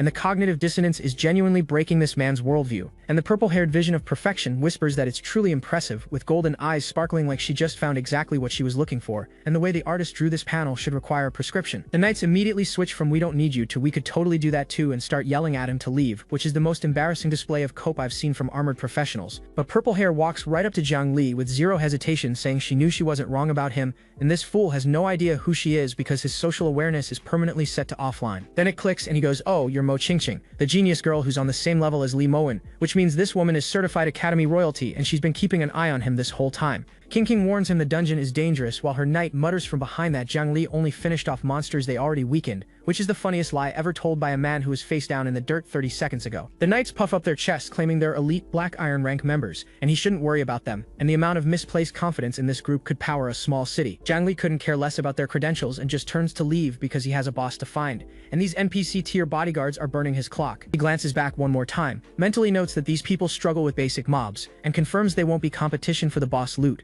But Qingqing chases after him and drops the bomb that he's probably not even Black Iron rank yet, and the way she phrases it tells me she's about to offer something he can't refuse. This fool casually drops that he's already level 17 and it shouldn't take long to rank up, and Qingqing is standing there processing how a guy who awakened days ago is already threatening her bracket. The shock on her face is legitimate because level 17 in a few days with power that embarrasses Black Iron professionals is the kind of growth rate that breaks ranking systems, and she's trying to figure out if she's looking at a prodigy or a glitch in reality. So she pulls out a glowing pendant from between her collarbones, asks him to help clear the dungeon, and I need everyone to understand that the camera angle the artist chose for this negotiation should be classified as a war crime against concentration. She reveals the payment is a Black Iron promotion gem that she pulls directly out of the pendant like a magician, whose entire trick is making men agree to things they haven't fully thought through. Jang Lee's eyes go wide for the first time in ages because that pendant is a spatial storage item, which means this woman is walking around with inventory space hanging from her neck, and the implications of her wealth just became very relevant. He stares at the crystal pendant still resting against her skin, and his brain is doing calculations about how much that storage item alone must cost while being in absolutely no position to be staring at that particular spot. Both of them are blushing now because she's holding out the gem and he's staring,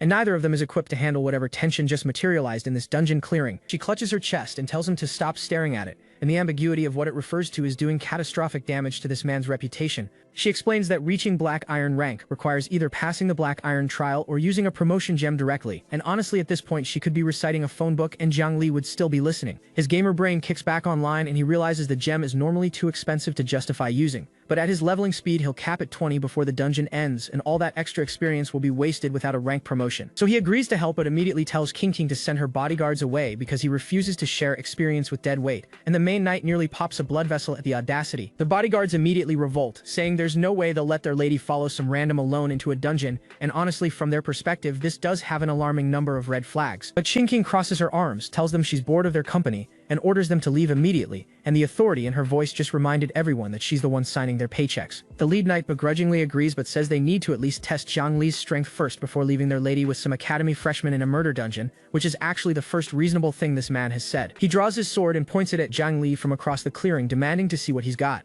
And Qing is just standing there watching this unfold like she ordered entertainment with her dungeon run. Jang Lee lights his palm on fire and tells him since he wants a test, then he better be ready because holding back isn't really in his vocabulary. And this is going to be the shortest sparring match in recorded history. Meanwhile, Vivy finally catches up and the girls are introducing themselves, with Qing learning Vivy's real name is Shu Wei. And now we've got two gorgeous women bonding while their shared man is about to demolish an armored knight 20 feet away. And Qing narrows her eyes noticing how close Vivy and Jang Lee seem, and the jealousy detector just spiked because this harem is forming in real time, and Jang Lee has absolutely no idea the kind of war that's about to start over his oblivious head. Qing immediately latches onto Jang Lee's arm to discuss something privately, and Vivy's face goes full alarm mode because the territorial marking just began, and this fool is standing there like a parking space two women are fighting over. The harem drama gets shelved real quick, because a level 27 boss called the Skeletal Dog Chieftain materializes from the darkness wrapped in purple energy, and this thing makes the Wolf King look like a house pet. And right as this nightmare steps into frame, Jang Lee realizes something insane about his abilities, that he can use two skills at the same time, and the combination might create an entirely new kind of power that nobody in this world has ever seen before. This absolute maniac launches a fireball the size of a minivan and casually tells the knight his attack might be slightly oversized, so please bear with it for a moment. The knight is standing there with his shield up watching a sun-sized inferno descend on him, and all he can mutter is that this is a mere beginner-level mage, and the realization hits him mid-sentence because no beginner should be able to conjure a fireball that could barbecue a city block. This man's entire career just flashed before his eyes, and his last words are going to be, "This is the end,"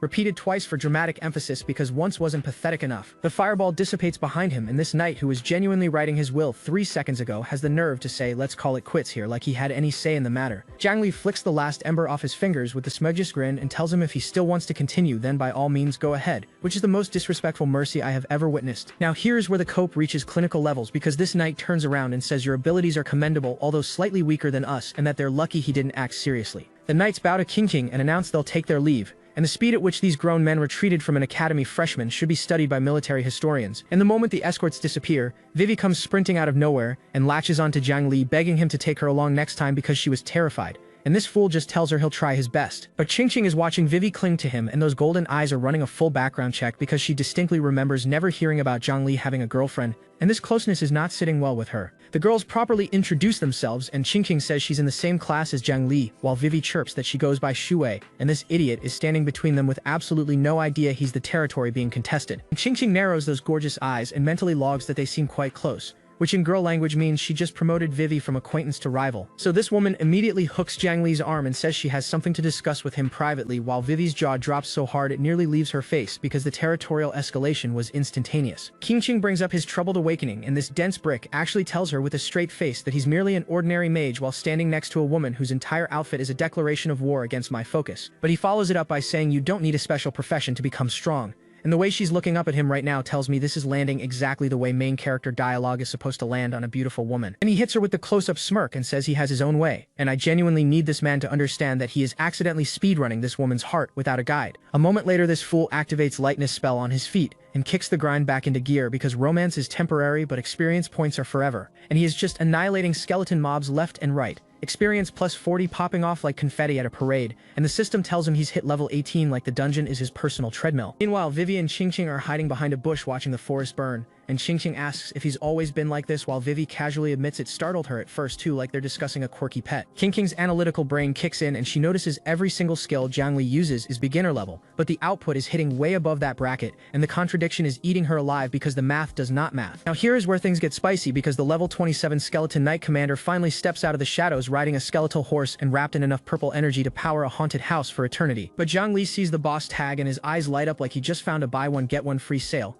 pulls up a swamp spell magic circle, and casually asks if the dungeon has other bosses like he's browsing a menu. Commander charges in with its skeleton cavalry and Jang Lee declares that no matter how many come it's all the same, which is the kind of sentence that either makes you a legend or gets you immediately hospitalized. The swamp spell glues every skeleton minion to the ground like quicksand made of pure disrespect, and Jang Lee announces that as long as he uses control skills properly, these calcium boys are nothing to him. But the commander breaks free from the swamp and locks its red-eyed glare onto him with the kind of intensity that says, "I am not your regular trash mob." And it blindsides him with its skeletal mount slamming into him at full speed, and the impact sends Jang Lee reeling because he severely underestimated the mobility of something that shouldn't even have muscles. The blow launches him through the air and Qingqing screams his name, which means the danger just went from manageable to genuinely concerning, and the commander pivots straight toward the girls because apparently this thing prioritizes defenseless targets, and Vivy is screaming because a horse-mounted bone warrior just added them to its itinerary. Vivy steps up and tells Qingqing to go save Jang Lee while she handles the distraction, and keep your eye on this girl because she just volunteered to face a boss 10 levels above her and didn't even flinch. Qingqing's eyes are full of fear and she admits she's terrified, but something in her expression says she's about to push through it anyway,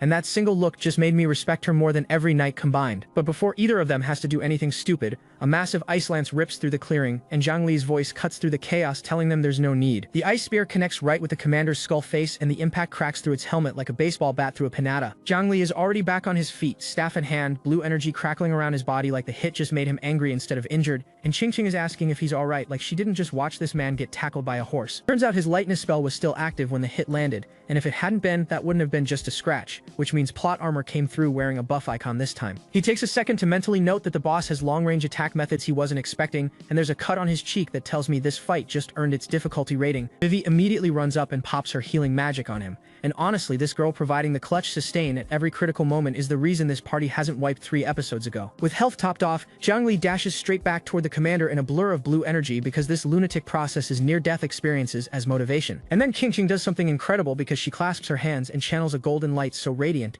it turns the whole battlefield into a cathedral, chanting about blessing allies and shrouding enemies in vulnerability, and the artist drew her glowing like an actual goddess, which is frankly rude to my cardiovascular system. The golden light explodes outward across the entire forest like someone cracked open a second sun above the tree line. The commander and its mount start staggering under the holy energy, and this is the opening because someone yells that now is the perfect moment for group attack magic. Jang Lee charges up arc lightning spell, wrapping himself in enough electricity to power a small nation, and this panel goes hard enough to be a wallpaper. And he sends the combined holy lightning devastation straight through the commander like a billion-volt eviction notice that rips through everything in its path. Jang Lee and Vivy both react to the damage spike, with him gasping that the damage increased, and Vivy identifying it as the blessing of holy light buffing his output. Vivy breaks down the mechanics because her support brain never turns off. Explaining the blessing adds holy attribute damage to allies, slaps vulnerability and blindness on enemies, and multiplies everyone's output several times over. And that's when it hits Vivy that Qingqing possesses a special profession called Holy Priest, which means this purple-haired miracle worker is packing the single most busted support class in the entire game, and she was hiding it behind those eyes this whole time. Is there anything about this woman that isn't absurdly premium? But the commander shakes off its paralysis status and starts recovering because level 27 bosses don't go down from one combo no matter how cool it looked. Jang Lee immediately calls for Qingqing to reapply the blessing while Vivy starts stacking his magic damage, and now this 3-person squad is operating like a raid team that has been running together for years, except the commander is done playing defensive and charges directly at the backline because this thing decided if it can't kill the damage dealer, it'll delete the supports first. The commander swings its massive weapon down with the force of a collapsing building, and the ground shatters beneath the impact. Qingqing and Jang Lee block it together with a wall of holy energy, and the boss recoils screaming impossible because it just realized this budget party has no business surviving that swing. The commander's skull cracks under the counterattack, and for the first time this boss actually screams in genuine pain because holy damage against undead is basically a cheat code. A pillar of holy light erupts through the entire forest canopy, visible from probably outside the dungeon, and it is gorgeous enough to feel like a cutscene. When the dust settles, the commander is panting and battered, barely holding together because its entire health bar just took a trip to the Shadow Realm. And this busted pile of bones has the audacity to yell, "Stop searching," like it's trying to delay the inevitable. But but Jang Lee has already found what he's looking for. Because our boy drops from the sky directly above the commander with his weapon ready and screams, "I'm right here," with the energy of someone who has been waiting his entire life for a moment exactly like this. And the finishing blow carves through the commander's body like a scalpel through paper, ice energy detonating through every bone in its skeleton until there's nothing left worth reanimating. Jang Lee lands in the wreckage of the commander's shattered body and declares victory is theirs, and the level 27 boss that was supposed to be the dungeon's nightmare just became a footnote on his experience log. The system dumps a mountain of rewards on him. Level 20, a C-grade skill book called Bone Spear spell that creates weak point targeting projectiles, except his skill slots are maxed out and now he has to figure out which ability to sacrifice for the upgrade. The catch is the skill requires Black Iron rank to learn, so all he can do is hold it for now.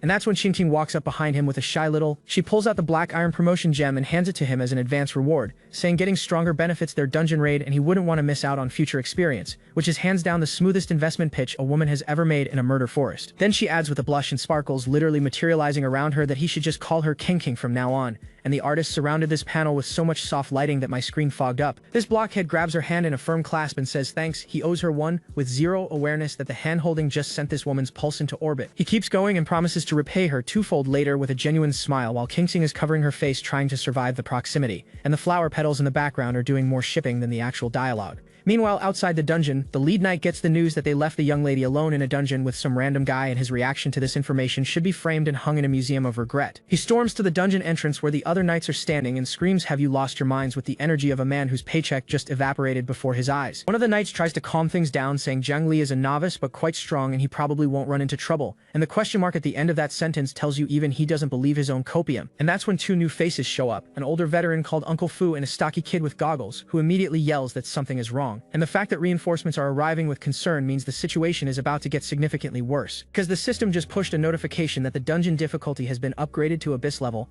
and Uncle Fu immediately commands all elites under level 25 to follow him because the lady is in danger, which means whatever difficulty curve existed just got deleted and replaced with a death sentence. Back inside the dungeon, Vivy is perched on a branch keeping watch while Jang Lee channels energy below and Qingqing stands guard, but something just triggered Vivy's senses because she snaps around asking who's there. And what steps into frame is a massive clawed foot wreathed in dark energy, and a voice from the shadows asks if they're the intruders, and the scale of that foot alone tells me this is not a mid-boss encounter. The thing opens its mouth, rows of jagged teeth grinning, and compliments them for defeating its minions before dropping a however that carries the weight of a funeral invitation. The full reveal drops, and it's a level 30 boss called Dark Mage Gurubi looming over all three of them, declaring this is where they meet their end. And the level gap between this thing and our party is enough to make a speedrunner cry. Qingqing's face twists with genuine terror because a dungeon boss actively hunting down intruders is not normal behavior, and the rules of this place just stopped applying. To make things infinitely worse, Jang Lee is sitting cross-legged channeling the promotion gem's energy in the middle of a rank breakthrough, and Qingqing realizes that disturbing him right now could actually kill him,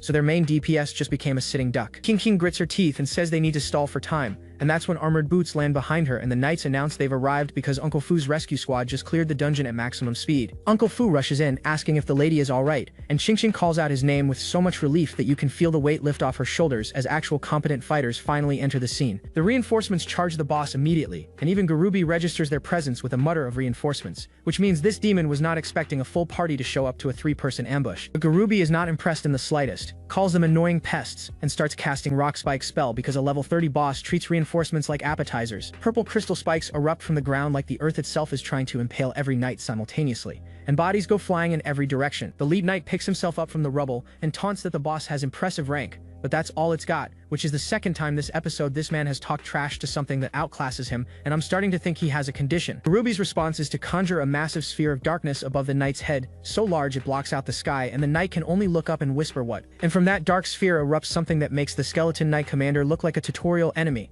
A colossal demon crashes into the arena with enough force to crater the ground. The system tags it as a lower demon lord, and the thing roars, "Who dares summon me?" while the kid with goggles screams its name in pure terror because a deep abyss demon just got added to an already unwinnable encounter. Gurubi kneels before the demon and says, "My lord, these souls are the sacrifices I offer to you," which means this boss just sold every human in the dungeon as a buffet for a creature 3 weight classes above anything they can handle. The demon glances at the humans and sneers merely these mortals with the energy of someone who just opened a gift they find deeply underwhelming. It laughs and says they're not even fit to fill the gaps between its teeth, while the knights and mages on the ground are openly accepting death with a collective, "It's over, we're all dead," and honestly the morale check just came back negative across the board. But then a voice cuts through the despair asking who's becoming a sacrifice, face, and the demon actually turns around confused because someone in this pile of mortals just addressed it like an inconvenience rather than a death sentence. Jang Lee rises from his breakthrough with a system notification announcing he has been promoted to Black Iron level. His skill slots expanded by 1, and he can now cast 2 skills simultaneously, and he tells everyone to fight back because the war just changed. The camera locks onto his glowing blue eyes, and he declares that the outcome remains undecided,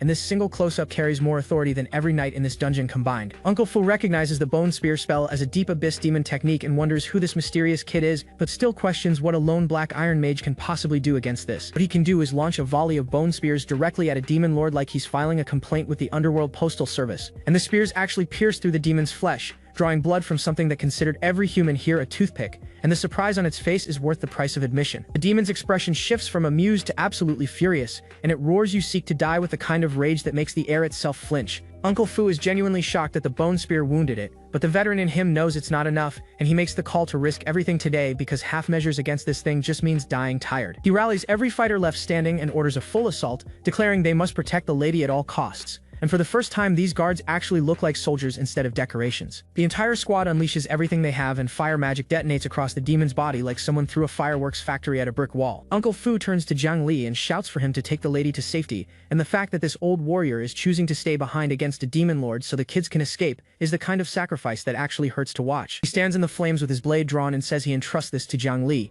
and the quiet acceptance on this man's face just told me he has no intention of leaving this dungeon alive. But Gurubi is done tolerating insects and charges a purple energy blast so massive it warps the space around it, screaming about dwarf ants, because the final boss just decided playtime is permanently over, and the energy detonates across the entire battlefield in a wall of purple annihilation.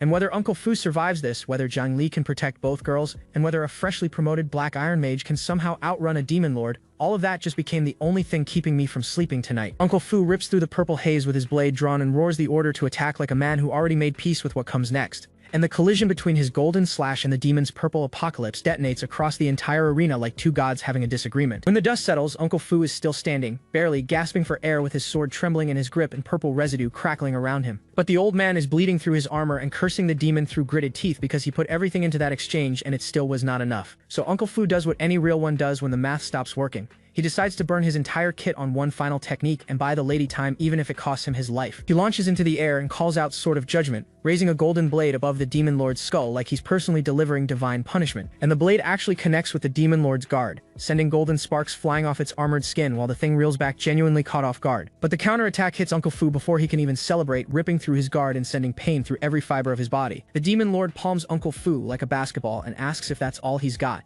And the size difference alone makes this look like a grown man disciplining a house cat. It backhands him across the arena with the casual violence of someone swatting a fly off a dinner plate. Uncle Fu ragdolls through the air screaming, and that impact has the kind of crunch that tells you Bones just filed a formal complaint. Qingsing screams his name with pure terror in her voice, and even Jang Lee's expression shifts because watching the strongest fighter on your team get folded like laundry changes the math fast. Someone screams for Uncle Fu to retreat as the demon lord advances through the destruction like gravity itself decided to walk forward. The demon towers over Uncle Fu's broken body and sneers that they overestimate themselves while the old man can barely lift his head. But before the killing blow lands, a glacier's worth of ice rips through the air in the form of a massive crystal lance aimed directly at the demon's exposed flank, and it slams into the demon lord with enough force to actually stagger this walking mountain of muscle, which is the first time anything has genuinely interrupted its rhythm. Jang Lee locks eyes on the opening and shouts that now is their chance while Uncle Fu lies wounded below, and this fool is about to solo tank a raid boss that just wiped the entire team. Uncle Fu barely scrambles clear as Jang Lee draws aggro from the demon lord, running underneath the thing's fist like a matador with absolutely nothing to lose. The demon lord's face twists into pure rage and it snarls who dares with the kind of indignation reserved for a king who just got slapped by a peasant. And there stands Jang Lee, freshly promoted Black Iron Mage, gripping an ice-coated spear wrapped in blue energy and telling the demon lord he will handle it personally.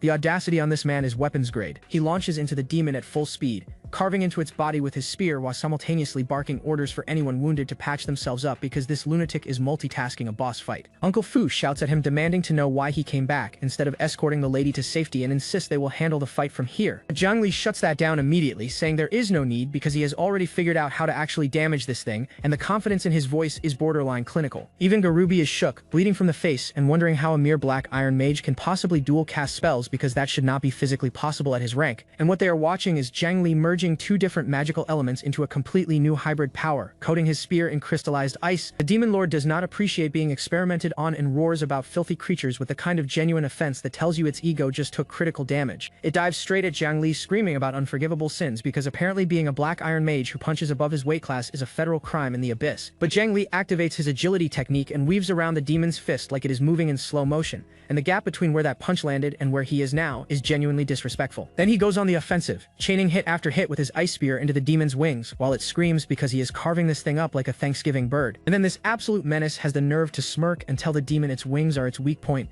Am I right? Like he just answered a pop quiz about demon anatomy. The demon's wings are shredded, and Jang Lee casually informs it that it cannot use magic anymore while the thing stammers, asking how he knew that because its entire playbook just got deleted. This moron starts monologuing mid-fight about how the academy taught him anti-demon strategies because abyssal demons are humanity's greatest enemy, but privately he is thinking the demon heart location is random, so this still comes down to luck. But both demons start laughing because Gurubi reminds everyone that their recovery powers are formidable, and these trifling wounds will heal up in no time, which means the clock is ticking against our side. Now here is where it gets absolutely unhinged, because Gurubi suddenly rushes toward the demon lord, screaming about needing to regain its power immediately, and even the demon lord looks surprised. Gurubi begs its lord for mercy while the entire party watches in horror because whatever is about to happen, it is not good for anyone standing on two legs. The demon lord grabs Gurubi and starts consuming its own subordinate like a protein shake because apparently loyalty in the abyss has an expiration date and it just ran out. Gurubi gets devoured screaming and the demon crunches through its minion's power like someone eating chips during a horror movie, except this time the demon is the movie. The demon lord's body starts bulging with absorbed power, muscles swelling as dark energy pours into every fiber of its being. And the system drops a notification that makes my blood run cold. The demon lord has entered its second phase, extremely dangerous, and now this thing is staring down the party with rage that could melt steel. It screams "Die, insignificant human," and fires a beam of concentrated purple destruction directly at Jang Lee. The blast sends Jang Lee skidding across broken earth like a ragdoll, and for the first time this fight our boy is actually on the defensive with no clever answer. He is thinking fast, calculating that his max level agility can keep him alive, but his armor spell cannot take a direct hit from this thing's upgraded output. But then golden light washes over him and the system starts screaming that his magic attack power just doubled,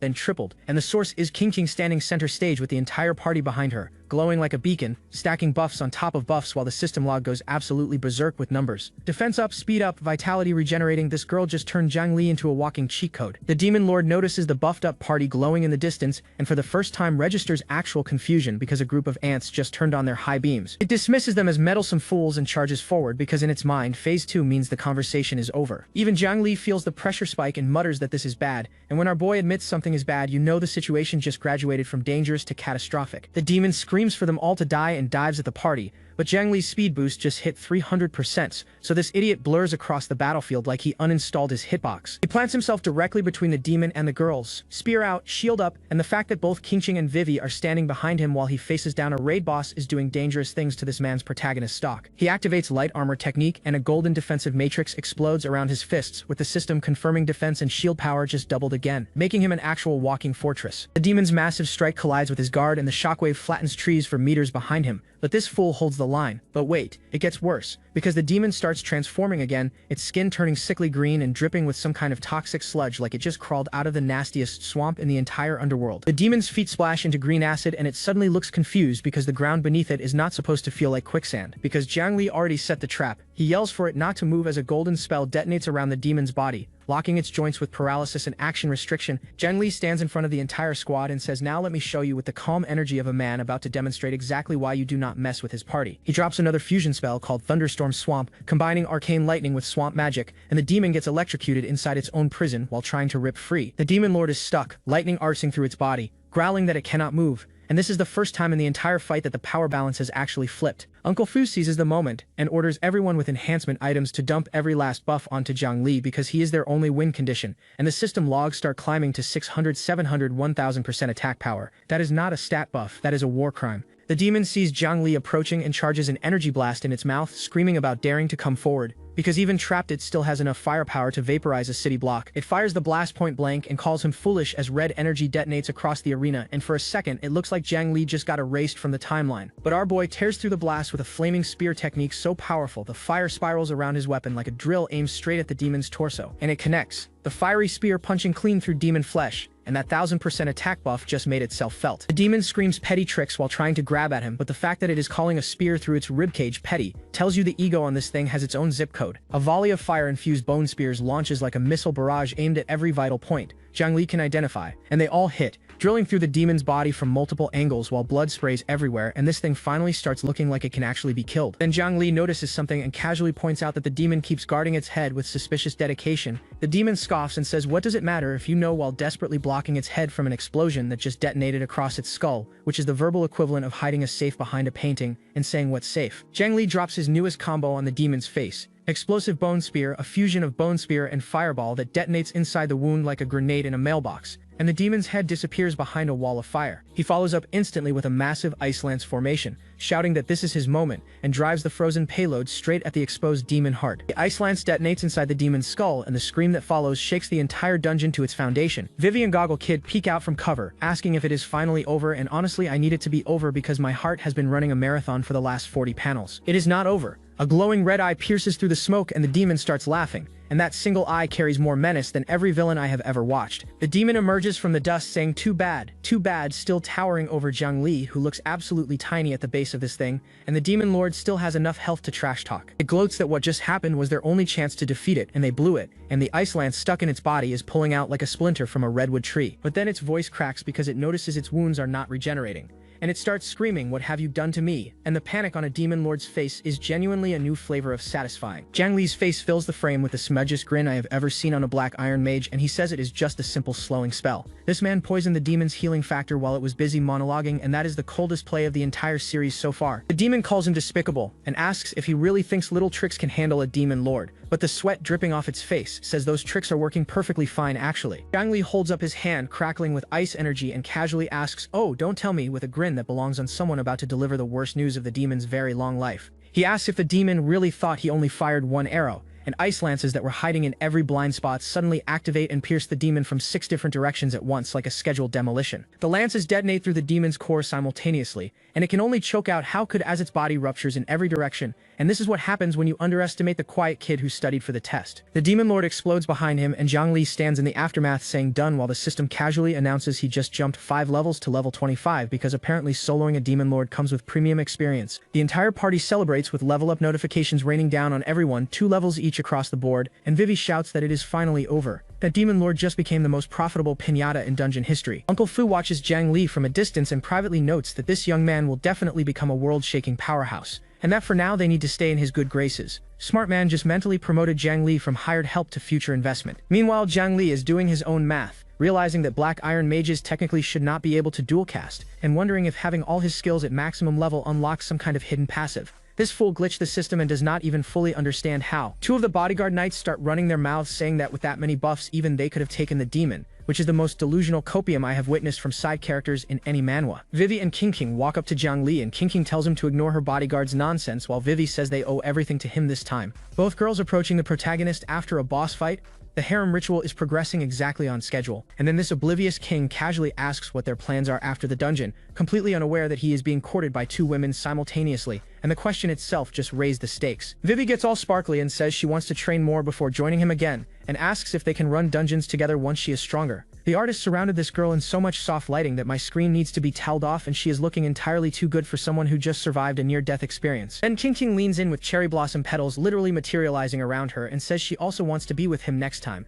And Jang Lee just blinks and says with me like the most romantically illiterate man on the entire planet. Uncle Fu swoops in to translate for the emotionally stunted, explaining that the young lady is formally inviting him to her mansion, and King walks away beside him looking embarrassed. This old man just wingmanned his own mistress and deserves a raise. Jang Lee grins with his arm behind his head and says he will definitely attend, completely missing the romantic subtext, while accepting what is essentially a date invitation as a business appointment. Uncle Fu walks him over to a pile of glowing loot so valuable it has its own light source, and tells him the spoils belong entirely to him since he practically soloed the boss. The demon dropped a golden treasure chest, and this man is about to eat. First pull is a silver quality Shadowfang staff and a gold quality demon cloak that comes with a passive called Demon's Eye that detects stealth units, and Jang Lee is now geared up enough to make most silver ranked players look like they are wearing bathrobes. But the real prizes are an Abyss Pass that grants entry to the first layer of the actual Abyss, and a gold quality Abyss Stone that can upgrade any equipment directly to gold rank. This man just hit the gacha jackpot without spending a single dime. Uncle Fu nearly has a stroke shock when he sees the Abyss Stone, explaining that this gem can turn garbage-tier gear into the best of the best, but they need a top blacksmith to embed it,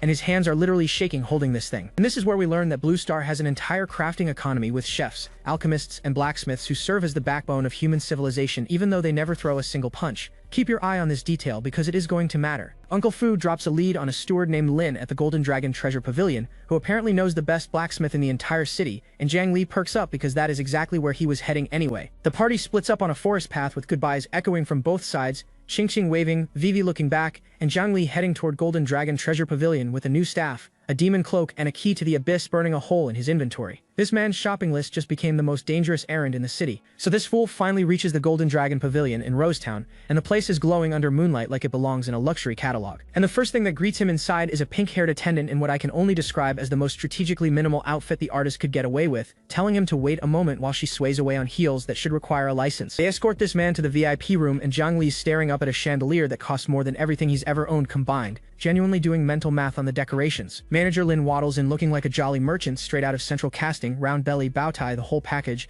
and Jang Lee wastes zero time saying he's here to unload some gear. Lin starts tallying, and the pile of bronze equipment alone comes to 25 million, which is the kind of number that turns a black iron mage into a man who eats at restaurants with tablecloths. But then Lin gets to the Shadow Stealth skill book and the silver quality Gale bow, and his tone shifts because he flat out admits he can't price these two items on the spot and suggests Jang Lee trade them for something instead of cash. And the bunny girl attendant is hovering behind them looking very invested in this transaction. Speaking of which, she's standing there gasping about how this is the biggest deal she's ever witnessed, and I need you to understand the artist framed this woman's reaction like it was a cologne advertisement. Jang Lee rattles off his shopping list like he's placing a drive-through order. List the items for barter, grab any mage skill books or equipment, and toss in a bronze promotion orb while you're at it, deduct from my balance. The attendant nods and heads off to process everything while manager Lin watches her go with his hand placed somewhere that HR would definitely have questions about. Lin leans in over his teacup and casually asks what he should call his new favorite customer. And the second Jang Lee gives his name, something lights up behind those round little glasses because Lin immediately recognizes that reaching this level just 2 days after awakening is completely unheard of in the entire city. Jang Lee narrows his eyes and asks how exactly Lin knows when he awakened. Lin drops the mask and reveals that the Golden Dragon Pavilion runs an intelligence network so thorough that if you've got the coin they can dig up anything on anyone, and the silhouettes of informants behind him sell that threat beautifully. Now here's where Jang Lee shows he's not just muscle and mana, because instead of getting spooked he immediately pivots and asks Lin to hook him up with a blacksmith who can set a gemstone, and Lin grins saying he happens to know a master. The attendant comes back to deliver the barter list, and the camera angle she walks in at is a direct assault on everyone watching because the artist clearly decided her entrance needed to be framed from below, and I am not complaining. On top of the trade goods, she hands Jang Lee a purple gold dragon card that gives him 10% off everything at the pavilion permanently, which means this man just speedran his way into a VIP membership by selling dungeon scraps. Then she opens a box and presents the bronze promotion orb, glowing blue and nestled in velvet like a jeweler presenting an engagement ring, and I am trying very hard to focus on the orb and not on what's directly above it. Jang Lee slaps his hand on the table like a man who just decided something. Manager Lin locks in the price at 16 million for the orb, telling Jang Lee to consider it a friendship discount, which is the kind of generosity that only happens when a merchant smells long-term profit. Jang Lee does the quick math in his head. Market price is 20 million. The card would bring it to 18, but Lin just shaved off another 2 million on top of that, and this fool is already calculating how to keep this relationship profitable long-term. So he tells Lin straight up that from now on, anything he needs sold comes here first, and Lin's beaming like Christmas came early because he just locked down the fastest growing client in Jin City. Lin also drops the blacksmith lead, a gold-level craftsman named Wang Yun, who happens to be in town stationed at the Wenxiang courtyard on the east side, and all Jang Lee has to do is mention Lin's name, because the attendant helpfully stands there reminding me she exists with every breath. Jang Lee thanks him, offers to pay for the intel, and Lin waves it off like it's nothing. But make no mistake, that man is investing in Jang Lee's future returns, and he knows it. The next day, our boy rolls up to Wenxiang courtyard and immediately gets denied at the door because the master has ordered no visitors,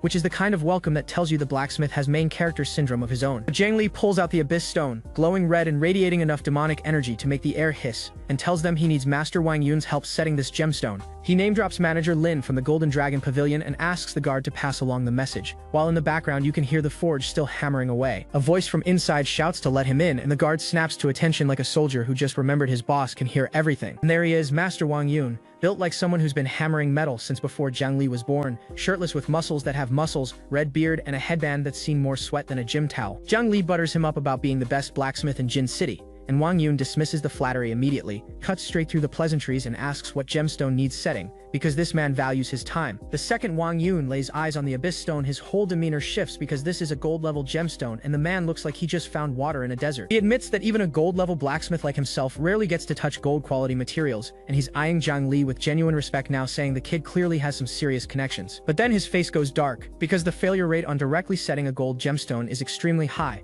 and Wang Yun tells him straight up to prepare himself for the possibility that this priceless stone gets turned into expensive gravel. But instead of leaving it there, the blacksmith grips the stone with conviction and proposes a deal. He has a weapon that's almost complete but is missing one critical ingredient, the tooth of a thunder crocodile leader, and getting that material would not only finish his blade but also boost the gemstone's success rate. Jang Lee asks if Wang Yun wants him to go fetch it, and the blacksmith says not necessarily, because the Thunder Crocodile leader is a crafty beast that hides deep in the Thundering Marsh and actively avoids anyone above Black Iron level, which means every high-rank hunter that goes looking comes back empty-handed, while the croc just chills in its swamp like it's on vacation. But Jang Lee, being a Black Iron mage himself, realizes this is actually perfect for him, and says if it boosts the success rate then obviously he'll give it a shot. This maniac tells Wang Yun he's leaving right now and to just sit tight for good news, and Wang Yun's laughing behind him because he clearly did not expect someone to accept a marsh-crawling fetch quest with this much enthusiasm. But he barely makes it down the street before a group of armored thugs blocks his path, shouting, "Hey kid, and keep your eye on this one because trouble just picked the wrong person to find." The big one, absolute unit in full armor, starts describing some young warrior he's hunting, 25 years old, piercing triangular eyes, fierce warrior spirit, and the way he describes this target sounds personal. Jang Lee gets a quick flashback of some warrior getting wrecked in combat and casually asks if they mean that guy with the exact energy of someone who does not care about their problems. He says no and tries to walk away, but the armored gorilla grabs him by the collar, shouting wait, because apparently their leader's youngest son got killed. The evidence points to a mage, and since Jang Lee happens to be a mage standing in public, the Bloodwolf mercenary group has decided he's the prime suspect based on vibes alone and threatens to show him the meaning of cruelty. Jang Lee stares this mountain of muscle dead in the eyes and says no means no with the kind of calm that only comes from someone who recently soloed a demon lord. He turns his back and walks away while Chen Dongseed is behind him, and that cape flowing in the wind is doing more disrespect than any insult ever could. This bald clown decides that a mage who won't cooperate needs to taste some bitterness, and takes off after him like consequences don't exist in his worldview. Nearby bystanders start whispering that the big guy is Chen Dong, deputy leader of the Bloodwolf mercenary group, and that their leader's youngest son died horribly, so everyone connected to them is out for blood. One brave local mutters that the Bloodwolves have been bullying this entire city, and sooner or later someone's gonna put them in the ground where they belong. His friend immediately slaps a hand over his mouth because the Bloodwolf leader is a high-ranking bronze professional, and they've got an army of bronze fighters ready to flatten anyone who talks reckless, which means this group is basically the local mafia. Meanwhile, Jang Lee glances back, already putting the pieces together that he stirred up something annoying. And the thing about Jang Lee is that annoying is the strongest emotion these people will ever get out of him. He reaches the Thundering Marsh and the place is crawling with massive insects and creatures that make the local wildlife look like a pet store with anger issues. This lunatic immediately starts treating the marsh like a training ground, unleashing a massive golden spell circle that vaporizes everything in a wide radius. Rain of Fire. That's the spell name, and it does exactly what it sounds like, carpet bombing the swamp with fireballs until every creature in the area regrets being born flammable. He's standing in the middle of a burning forest, wielding his new Shadowfang staff with fire swirling around him like a Black Iron mage has no business looking this terrifying. And yet here we are. The grin on his face says it all because this spell's area damage is monstrous, clearing monsters faster than Arcane Bolt ever could, and he just unlocked his personal lawnmower setting. Then something rustles in the bushes nearby and Jang Lee stops mid-grind. His expression hardens instantly because he realizes somebody is tailing him through the marsh. And remember that demon cloak he got from the boss fight? The passive called Demon's Eye that detects stealth units? It just activated and the timing could not be more perfect. There it is, a glowing blue silhouette crouching in the bushes, an assassin in full stealth mode who thought they were invisible, and Jang Lee can see every single outline of their body like they're highlighted in a video game. Before he can deal with the stalker, a massive wave of green water erupts from the marsh and blindsides him because the swamp itself apparently has opinions today. A level 29 green Veen Serpent King rises out of the water like a building with scales, and Jang Lee's first thought isn't fear, it's disappointment that this overgrown garden hose isn't the Thunder Crocodile he came for. He sighs and notes that the Thunder Crocodile leader isn't easy to find after all. The Serpent King lunges at him mouth first with fangs the size of short swords and zero respect for personal space. Jang Lee dodges the strike and starts carving into the serpent, trading blows with a creature 4 levels above him like it's a warm-up round before the real hunt. And while he's mid-fight, the cloaked assassin is still watching from the bushes with a blade drawn, which means Jang Lee is fighting a boss monster with an enemy player in the spectator seats waiting for the right moment to strike. Jang Lee turns directly toward the hiding spot and tells whoever's lurking to stop playing invisible and come out, and the assassin's shock bubble says everything about how badly they just got exposed. The cover is blown and out steps the Bloodwolf squad with Chen Dong leading the pack, laughing about finally finding the little runt, and oh look, an elite monster too, how lucky for them. Whole crew rolls in armed to the teeth, calling the murder of their leader's son unforgivable,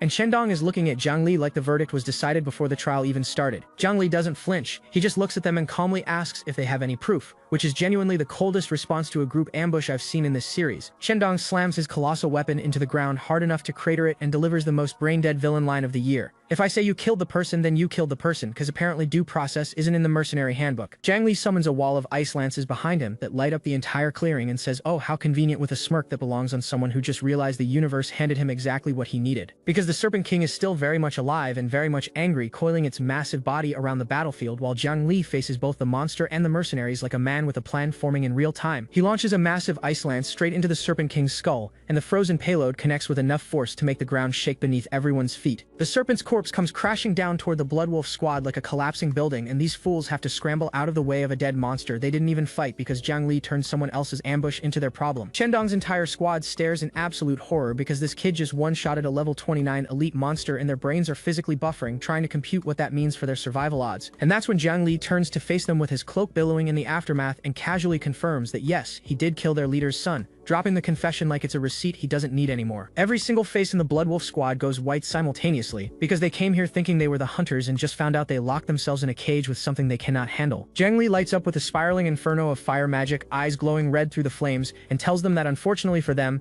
this information is going to be their permanent secret, because dead men don't file reports, and this fool is about to make sure the Bloodwolf mercenary group has a staffing shortage. Jang Lee winds up a fireball the size of a small car, and launches it straight into the Bloodwolf formation like he's delivering a pizza, and the entire clearing turns into a furnace because that spell swallows everything in its path. And one of these Bloodwolf goons is actively on fire, screaming his lungs out because turns out armor does not help when someone turns the air into an oven. Chendong's face is pure panic now, screaming that they're all doomed if this keeps up. And brother, the realization came a little late on this one. So the surviving Bloodwolf members do the smartest thing they've done all day and drop to their knees begging, offering money, gear, everything. Just please spare their miserable lives. Chendong is on the ground looking physically ill because not only did this kid demolish his squad, the fool also just openly confessed to killing the boss's son. And now Chendong's brain is stuck between survival and the realization that his boss needs to hear this immediately. But Jang Lee isn't letting them off that easy because he spots their equipment and casually asks where they picked up such nice gear. And these geniuses start confessing like it's a plea deal, bragging about how they kidnapped silver-ranked people and ransomed them back to their families. This bald idiot keeps talking because apparently his mouth has no brakes, says they killed a man who resisted, stole his bronze garment, and oh by the way, his wife was a beauty even though she was pregnant, and this monster is grinning while he says it. Says she chose death over submission and joined her husband, and Jang Lee just goes indeed with a voice so cold the temperature in the marsh drops about 20 degrees. And then he whispers those 3 words that seal their fate: "You all deserve death." That is the most justified kill order I have ever witnessed in this manhwa, and it's not close. Scene cuts to the Golden Dragon Pavilion where Jang Lee is already video calling Lin like a man who just finished taking out the trash and needs to handle the paperwork. Lin asks how the gem setting is going, and this fool just smiles and says smoothly. But actually he's here about something else entirely. He needs Lin to dig up intel on the Bloodwolf mercenary group,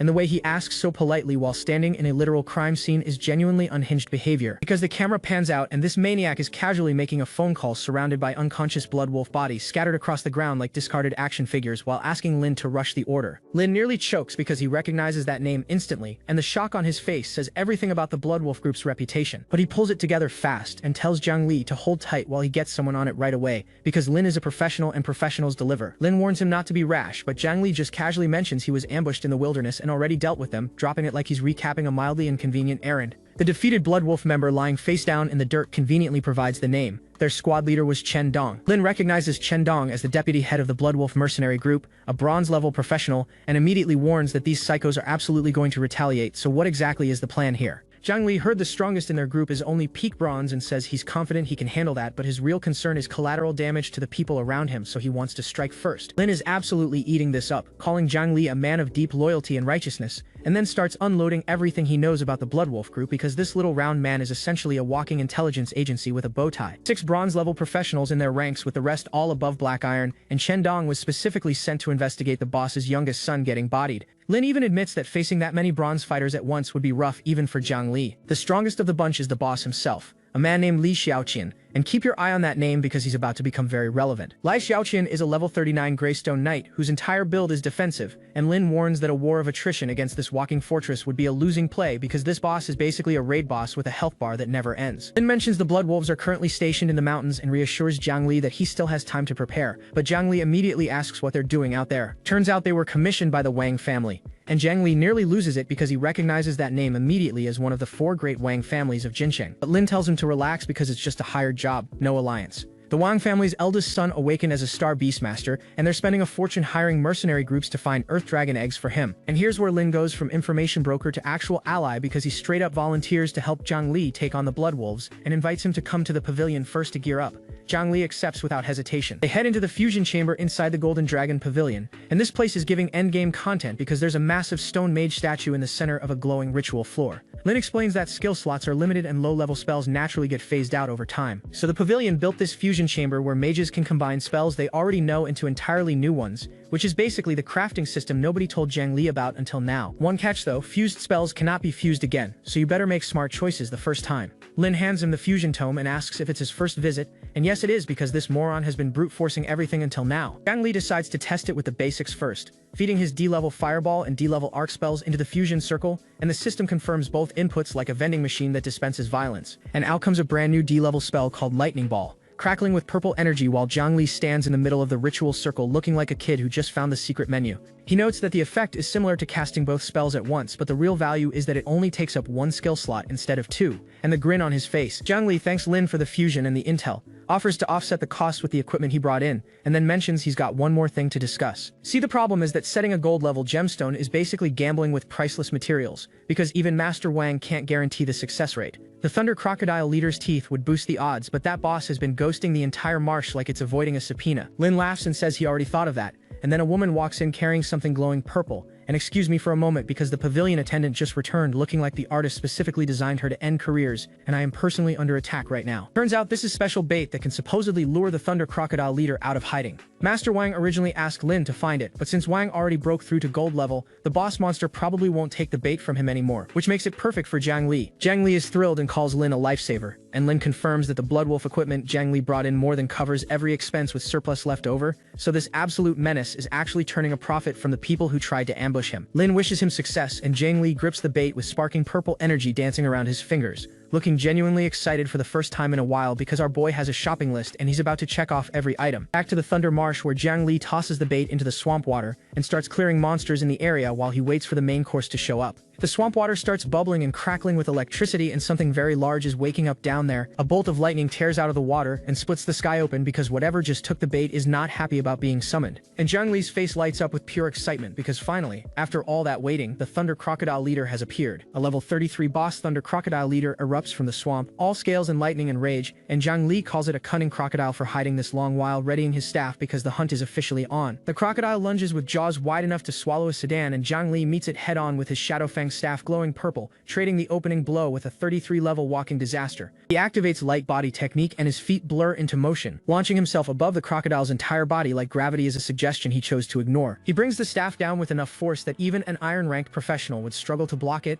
and the impact sends shockwaves through the marsh floor. Jang Lee locks eyes with the beast and tells it that it's quite good at picking opponents, which is possibly the most disrespectful thing you can say to a boss monster. But today you picked me, and he hurls a barrage of ice projectiles into the crocodile's hide like he's speedrunning a boss fight with zero respect for the difficulty rating. The Thunder Crocodile roars and thrashes as the ice connects, electricity sparking off its body in every direction because this thing is not going down quietly. The collision of ice and lightning creates a blinding explosion that swallows the entire battlefield. Jang Lee barely survives the counterattack by popping light armor technique just in time, and even then he's panting because that crocodile nearly collected him with a lightning tail swipe he did not see coming. He declares this is where it ends and summons 2 massive ice lances that spiral around him like a frozen tornado before launching both at the crocodile's face. The lances slam into the crocodile's body one after another, and each impact cracks like a cannon going off. The crocodile tanks every single hit because this walking tank's skin is absurdly thick, and Jang Lee realizes brute force from the outside is not going to cut it against this overgrown lizard. So if the outside doesn't work, then this absolute psychopath decides they're going from the inside,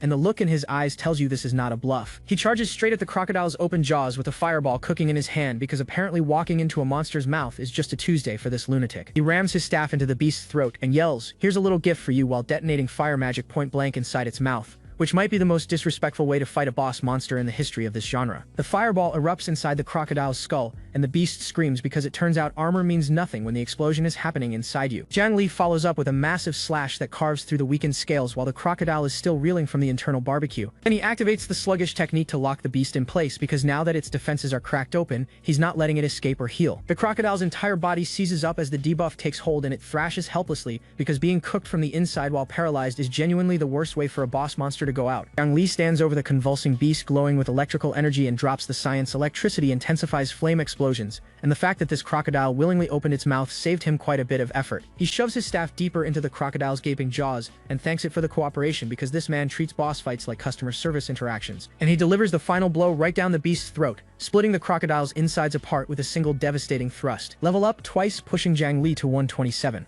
And get this, fusing Bone Spear technique with Ice Arrow technique creates Ice Lance technique, which keeps the raw single target destruction of Ice Arrow while adding the debuff from Bone Spear, and it only counts as one skill slot. This man just min-maxed mid-battle. He's already thinking about what other spell combos he can cook up because the fusion chamber basically gave this menace permission to optimize his entire kit into a custom-built murder loadout. The Thunder Crocodile's corpse lies there with its jaw hanging open, and Jang Lee casually asks himself how to handle the materials before deciding to just yank the teeth out, and the size difference between him and this dead reptile is comical. Later that night, Jang Lee is sitting outside Master Wang's workshop in Rosetown, waiting on a bench while the sounds of hammering ring out from inside. This fool actually dozes off waiting because even someone who solos boss monsters for fun still needs a nap after the day he's had. The door swings open and Wang Yun bursts out shirtless and grinning, yelling that it's done.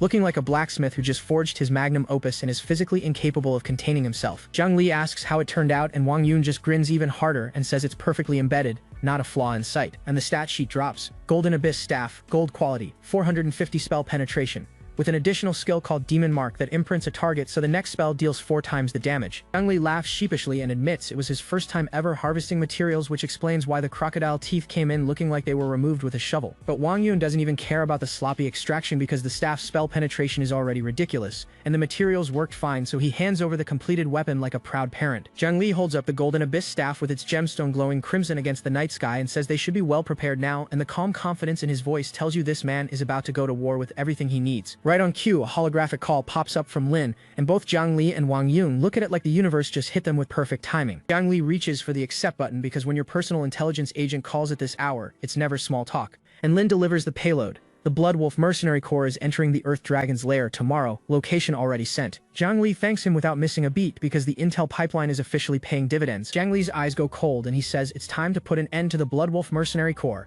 And that right there is the face of a man who spent all day upgrading his loadout specifically to delete an entire organization from existence. Would you want to be a Bloodwolf right now? Genuinely wouldn't. Meanwhile, at the Bloodwolf mercenary camp in the Blackstone Mountains, somebody just delivered the worst possible news. And the man receiving that news is the Bloodwolf leader himself, Li Xiaosin, standing there in full crimson armor looking like he just got slapped by a ghost. His deputy Zhang Zhe breaks it down. The third brother's last message said he found the murderer of Zhao Qiang, tried to intercept them, and then went completely silent. The culprit is apparently some young mage. Xiaosin's face goes dark and he growls about how some young mage dares to disrespect the Bloodwolf mercenaries, and the rage in his eyes is genuine because this man just lost 2 people to the same nobody. But here is where it gets interesting, because instead of charging out for revenge like every other villain, this fool shuts it down completely, says the royal matters tied to his silver rank advancement come first, and revenge can wait. Cold, absolutely, but also the first smart thing a villain has done in this entire story. He orders every single member summoned immediately, and boots start hitting the ground because when this man gives an order, people move. The Bloodwolf squad assembles and rolls out, a whole platoon of armored mercenaries ready for war, which is exactly the kind of organized force Jang Lee is about to walk into solo like a maniac. The full formation marches through the mountain pass with Xiaosin at the front. And this would be intimidating if we did not already know what is waiting for them. And guess who is already tailing them from the tree line like a predator tracking a herd that has absolutely no idea it is being hunted. Jang Lee is pressed against a tree watching the whole convoy pass, quietly confirming to himself that is really Li Xiaotian down there, because this fool is doing recon before he commits to erasing an entire organization. Back with the Bloodwolves, Xiaosin starts his big motivational speech about all the hard work his brothers have put in because they have finally located the Earth Dragon's lair, and today is the day they crack it open. This moron has no idea he is delivering a pep talk for what is about to become a funeral procession. He promises that once he hits silver rank, he will personally hunt down whoever killed his men and skin them alive, which is a bold threat to make about someone who is currently hiding 30 feet behind you. Xiaosin goes full anime villain and swears he will make their enemies suffer the worst punishments imaginable, that he will never abandon a brother who follows him, and honestly the speech is not bad if you ignore the fact that everything he is saying has an expiration date of about 20 minutes. And the entire squad eats it up, chanting "Long live the leader" with fists in the air like they are marching to glory instead of marching straight into a wood chipper named Jang Lee. Jang Lee watches all of this from the shadows and decides the play is simple. Follow them in, let them fight the Earth Dragon, and when they are bruised and spent, strike from behind. That is not strategy, that is financial planning with violence. The Bloodwolves enter the Earth Dragon's lair, and standing in front of them is a monster that makes the Thunder Crocodile look like a house pet. This thing is massive, armored in dark scales, glowing red eyes, and Xiaosin has the audacity to call it intimidating like that is the understatement of the century. Xiaosin screams charge, and the entire Bloodwolf squad rushes the dragon like a coordinated raid party because say what you want about these guys, they move as a unit. The Earth Dragon answers by sweeping through them like a freight train through a parking lot, and suddenly the confidence from 5 seconds ago evaporates. One mercenary gets caught in the dragon's tail, and the sound he makes confirms that the difficulty rating on this raid was not an exaggeration. The mages in the back unload everything they have, fireballs slamming into the dragon's face, while the shield bearers try to hold the line, and credit where it is due, this squad has actual coordination. One of the assassin types dashes in low and fast with a blade glowing blue, looking for an opening on the dragon's flank. He unleashes a flurry of slashes so fast the blade arcs leave after images, carving into the dragon's hide with everything he has got. But even after all that, the hooded swordsman realizes the dragon's hide barely cracked,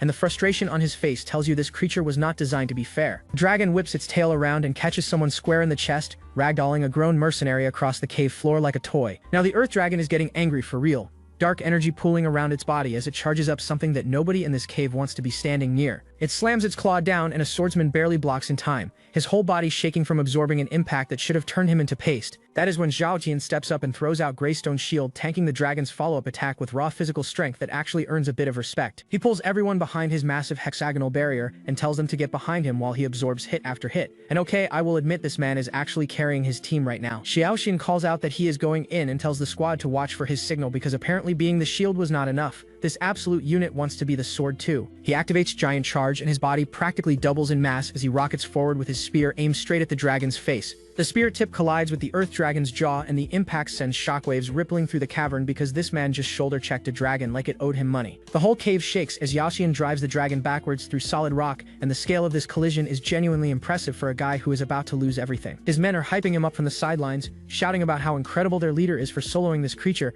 and they are not wrong, but the timing of this celebration is about to age terribly. Xiaosin roars at his squad to stop standing there and aim for the dragon's eyes because even in the middle of a boss fight, this man is micromanaging. The dragon's red eye fills the frame, and it is not scared, it is furious, and the Bloodwolves are about to learn what happens when you poke a raid boss in its weak spot. Magic circles erupt as both the mages and the dragon trade blows, purple energy and spell projectiles colliding midair in a light show that could blind a stadium. The dragon catches Xiaosin with a clean hit and sends him skidding backwards, armor cracking under the pressure, because this thing is tired of playing. Xiaosin gets launched into the cave wall, and for the first time he actually looks like he felt that one, his grip on his weapon barely holding. He screams at his men not to stop attacking because if they let up for even a second, this dragon is going to wipe the party, and the desperation in his voice is real. And that is when the sky inside the cave turns orange because fire starts raining from above, and it is definitely not from any Bloodwolf mage. Xiaosin screams asking who cast Rain of Fire, and then his brain catches up. Enemy attack. Jang Lee descends from above, wreathed in flames like an airstrike with a personality, casually noting that the Bloodwolves are well trained, but what a pity, because today every single one of them dies here. And there he is, our boy Jang Lee, silver hair glowing against the fire behind him, looking like the final boss that nobody in this cave prepared for. He declares nobody leaves alive and launches into the fray with his staff crackling.